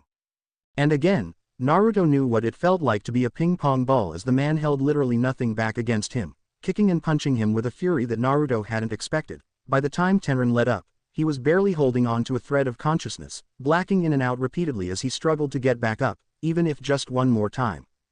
Tenrin had had just about enough of this kid, and so he decided to end it right then and there. With a dash, he grabbed the blonde and sent him into the air. Before jumping up and kicking him higher and higher, as the blonde soared into the air even higher, Tenrin began to focus the tiny amount of chakra he could use into his remaining fist, before he finally appeared above the young blonde and kicked as hard as he could to the earth, where the blonde lay in a deep crater afterwards, letting gravity and his weight carry him faster and faster to the ground. Tenrin maneuvered so his fist would hit the blonde first. What happened next flattened every tree left standing around the clearing. When Tenrin's chakra-infused fist hit Naruto in the chest, it pushed him deeper and deeper into the earth, the crater deepening as well. The chakra then kicked in, and a burst of energy sent the younger male even deeper and made the crater far, far wider than before. From where he stood above him, Tenrin could see that the blonde was unmoving, most likely dead thanks to the drop and crash of his last attack. Turning and stepping out of the crater, Tenrin cast one last look at the blonde before scoffing and walking away. As he did, he barely reacted to the fist that connected with his face and sent him hurtling into a boulder nearby. Staggering up, Tenrin could hardly believe his eyes as his opponent began to stagger and stand across from the parts of his body that he could see that had none of the Ten Tails chakra covering it any longer, probably sent and redirected to other areas to heal him, that his tanned skin was now a mosaic of different colored bruises. The 12-year-old stood tall and strong despite the pain he was in and smirked as best he could, spitting out a gob of blood as he did. Is that the best you've got? Even though he did his best to not show just how much pain he was in, Naruto was definitely on his last legs. He couldn't keep this up much longer. He may have been officially recognized as an sulfur monosulfide class. He was not that strong in reality. He was a high A rank in reality, mostly thanks to his lack of experience. Tenrin was easily a low S class, and he now saw just how much of a gap there really was between reality and what he had been proclaimed. He had one last shot while Tenrin was against that boulder. It was a technique that he had barely managed to devise, and one he had barely had any time to practice with, but when faced with such an overwhelming force, sometimes rash action needed to be taken. Opening his right hand, Naruto began to focus chakra to his palm, spinning and rotating the energy as best his shitty control would allow him to, and there, forming from pure chakra manipulation, was an orb of chaotic, yet controlled, energy. It was beautiful to behold, looking just as radiant as a gem in the sun. The chakra spun hypnotically, entrancing Tenrin as he struggled to stand. Whatever the little wolf had in his hand was probably very bad for his health. Naruto, at first, began to stagger towards him, almost tripping over his cracked foot, before he began to gain steam and speed, first in jogging, then in running, and finally sprinting towards Tenrin as fast as he could go. He almost fell several times and the orb in his hands nearly destabilized several times before he reached Tenrin and thrust the orb into the mon's stomach. The ball ground against his muscled stomach, grinding and tearing the very small layer of fat to nothing, before it reached his muscle and tore right through it, hitting his organs and pulverizing them, all without actually breaking the skin. A grinding sound made its way to the giant's ears, and in a belated yet gruesome realization he discovered it to be his ribs and sternum cracking from the force the orb exerted on his body. The pain was excruciatingly full of agony, and Tenrin began to feel his body break from the strain of fighting against the effects of the orb. He couldn't scream, couldn't breathe. It was as if he was experiencing what it was like to be hit with his own technique. used previously on the young blonde, drilling the attack into him as retribution. And suddenly he was skidding backwards, watching with darkening eyes as the blonde got farther and farther away, until the last thing he saw in the world of the living was the blonde's bright blue eye. XXX line break XXX. Naruto sighed as he dragged himself back to the church, Tartarus the war club being dragged through the ground behind in, leaving a trench as he went. His entire body ached and groaned with each step, and by the time he made it back to the building itself, he was exhausted physically. He literally was incapable of fighting at the moment, and even if he had to, he couldn't. From his self-diagnostic, he had several breaks and cracks going all along his arms and legs, with most, if not all, of his ribs broken. His lower torso was so bruised he just knew an organ was ruptured or liquefied in some manner. It became even worse when the adrenaline began to wear off and he began to fall. The ground looked so soft right now, so warm and comforting to him. He barely heard it as someone called his name loudly in concern, his concussed head not even trying to recognize the voice. Rias sighed, already knowing today was gonna be a long one, as Naruto picked at the bandages covering him. Again, the annoyance he felt at them plain as day. Why was it that he didn't seem to comprehend that he was, up until midday yesterday, grievously injured? Why did he insist that he was fine when he was pale and clammy from the pain his still healing legs were sending him? Why was it he just stay still and heal? Suppressing another sigh, and silently wondering if this was what Grafia went through with her brother, Rias looked over Naruto's new clothes. Apparently, despite protests and threats of mental torture, Naruto had been dragged along by his roommates to get him more clothing than he had at the moment. She didn't really know any particulars as to why, but she idly heard Calawarner mutter something about orange monstrosities and jumpsuits from hell. Afterwards, he did indeed look good. He wore a simple black shirt with an orange spiraling leaf on the center. Underneath a white hooded zip-up jacket, which had the sleeves rolled up to just under his elbows and the hood over his blonde hair, black pants held up by a burnt orange belt, and black sneakers that had orange stripes. Almost all of his skin was covered in bandages from where he had been beaten, so the only real place where you could see any was his face, which had a simple black cloth tied around it to act as a headband, eye patch. Rias looked at the bruises still evident on his face for a split second, before she mentally shook the thought of his fight off for the moment. No need to focus on the past, alright. The reason I've gathered you all here today is to tell you about our agenda for the next few days. At seeing all of their attention was on her, aside from Midlet who still clung to Naruto's arm gushing at his muscles, Rias continued. I spoke with the other peerage king, Sona, about this for a bit, and because of coming events, she had agreed to let me take all of you guys into a special place where we can get some familiars. Naruto blinked and frowned thoughtfully. Despite reading everything he could about them, he honestly didn't know much about familiars as a whole. He knew that a majority of devils wanted smaller, more sentient familiars, if only to use them for minor tasks and errands, but truly he didn't particularly know which of the more common ones would be appropriate for him. Honestly, the thought of a familiar who would, essentially, become a pet sounded nice. He had heard from other people, soldiers, in Tyrus, that they had had some kind of animal when they were younger. Most of the time it was some kind of canine. Maybe having a familiar would be like that? When are we leaving to this place? Rias smiled and answered his question. In about an hour. No need to rush, just think about what kind of familiar you want in the meantime, okay? Naruto nodded. Okay. He paused and asked, by the way, how is Sona? She seemed depressed the last time I spoke to her. It was true. The last time Naruto had spoken even 5 words to Sona, the girl had somehow conjured a cloud over her head, before Queen Tsubaki quickly took her away, but not before Sona mumbled something about why does Rias get the good ones. It had freaked him out to see the normally composed and well-organized young woman act that way. She's fine, Naruto, she just had a bit of a bug in her system, but, to get back on track, we will be leaving for the familiar forest soon. Take a bathroom break and get ready, because we won't be coming back until you 3 get some kind of familiar. XXX line break XXX. The portal to the familiar forest Rias summoned made Naruto a bit sick. No matter how many times he went through the teleportation spell, he could never get used to the sensation of being, essentially, ripped apart and put back together again. It always made his stomach flip-flop around uncomfortably, and if he didn't have an iron-like disposition and endurance he probably would have thrown up. Instead, he just clenched his jaw lightly and looked at where he was. The familiar forest was just as its namesake. A massive forest that had any number of creatures running about doing whatever they did naturally. The trees were tall and the sky was an ominous shade of red. Naruto kind of liked this place. Get rid of the red in the sky and it could pass as the forest of quiet movement in Austria. Rias smiled and twirled around, pointing a finger up in a mock-teacherly fashion. Now, the familiar master should be here soon to help us in finding the right familiars for you all, so please. And he's gone. The red-headed girl sighed for the billionth time as she looked at the spot where Naruto should have been, instead finding a straw look-alike stand-in that Midlet was currently glomping. Akano was giggling into her hand at Rias' look, and even Issei found it amusing to see her frustration. Kiba smiled awkwardly while Kaneko kept the usual blank face up. Calawarner shared her frustration. Having lived with the blonde for a while now, she had become somewhat used to his quirks.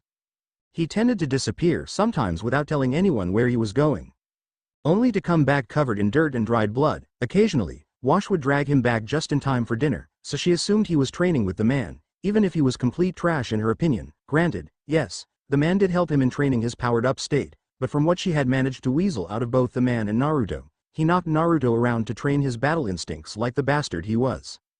She didn't like or respect Wash at all. Cradling her head in her hands, Rias just waved her hand as the familiar master appeared. Just get on with it, Naruto will be fine, he'll come back eventually. XXX line break XXX. AN. For the record, everything goes the same as in canon, except with the inclusion of Mitlet and Calawarner. Naruto had no clue as to how he managed to go from heavy woods to large rocky outcroppings and boulders, but in all honesty he really didn't care. He had been wandering around when he came across the corpse of some kind of horse thing with a horn on its head, cleaved in half by what seemed to be 10 long, razor-sharp claws. There had been no evidence as to any sort of fang tearing into the hide, so this obviously wasn't a kill made for food. Upon further inspection of the area, Naruto found long gouge marks all along the boulders and trees that lined the clearing, each a good 2 to 3 feet off of the ground. Whatever had caused that had intrigued Naruto, and the blonde was determined to get whatever it was as his familiar, so he had started to track and follow the deep gouges all the way to here. As he kept walking, Naruto noted that he was nearing a large cave that had an even larger outcropping of cliffs and rock around it. Barely any vegetation grew, and the small amount that did was sickly and dying. A small pond was off to the side, almost completely dry. At the mouth of the cave were numerous bones and the remaining organs of meals and trespassers all piled in a disorganized fashion. As he got closer, Naruto heard what sounded like long, powerful legs sprinting towards him recklessly. He leaned in closer to the cave, trying to vaguely see if something was coming. He barely managed to duck as a large grayish-black form dove arms first for him from behind. Staggering back, Naruto managed to catch himself as the large beast sailed over him, only coming to a stop after it had landed in a 4-legged crouch. As it staggered back to 2 legs, Naruto took the time to study it. It was massive, easily 9 or 10 feet in height, with thin, sinewy muscles that expanded and contracted as it breathed deeply. Long arms, each having 5, 1-foot-long claws, hung from its sides, palms facing itself as if it were going to run him through with its talons. Its head was lined with large, curved steer horns that ended in evil-looking points. Its teeth each stuck over the top and bottom of its jaw. White eyes ringed by dark irides glared hatefully as it roared in fury at missing. Instead of running and retreating, Naruto just tensed his arms and legs, ready to jump and evade if necessary. Oh, yes, Naruto really liked the familiar forest, if only for one reason. After a single moment, Naruto's one eye changed and became the cross shape when he was using Kagaya's chakra, and with a roar the two charged. Because he could go wild. XXX line break XXX. They had been waiting for Naruto to show up for several hours now, increasing in worry as time went by. Everyone who was eligible to get a familiar and didn't already have one had all gotten something that matched them in some way, except for Issei, who wanted a clothes-dissolving slime creature. Luckily, they had brought spare clothes in the packs they had with them, never knew when they would come in handy. The tension they were feeling was bad enough as is, but when you added the fact the familiar master kept going on and on about the different beasts that could have eaten their missing blonde member, well, things got way worse. And there's also this thing with tentacles that really likes little boys, the familiar master said with a thoughtful look, right before he was cut off by the agitated voice of Rias. Please be quiet, please, just for 5 minutes, okay? She really didn't want to think about what could have happened to Naruto since he up and disappeared. There were so many dangerous things out in the forest at night, and any one of them could have gotten the young blonde. Issei began to pace back and forth as he frowned. Maybe Kiba and I can go and see if we can find him. Akeno shook her head while Kaneko replied, easily hiding the worry she felt under her monotone voice, not a good idea. Bad things come out at night. He clenched his fist and glared off at nothing. It left a very bitter taste in his mouth to just leave him and go back, hoping to find him some other time. Well then, what are we supposed to do, huh? Just let him stay out there by himself all night? Issei, we both know that Naruto is more than capable. This isn't about what Naruto is capable of doing. Issei cut Rias off before she could begin with a small glare. Naruto may be powerful, but he's still a kid. Letting him stay out there would be horrible. We have to do something. While I appreciate your concern, Issei, let me assure you that it is certainly not needed, Naruto's voice said from just behind the tree line. I apologize, Rias, for coming back late, but it took some time to persuade my familiar into my service. When Naruto got into the clearing, almost everyone blinked in shock at the state of himself and his clothing. All over he had large tears and cuts on him. His clothes barely counted as rags by that point, and his bandages had fresh blood on them, or were cut and torn in various places. Oh, and it also might have been the thing he was riding on the shoulders of. The familiar master was the calmest, a single finger pointing at the large beast the Naruto was riding. Why in the name of the four Mao is a legendary Deathclaw letting you ride on its shoulders? He grew more frantic by the moment, panic setting in, and why is it not tearing you to pieces?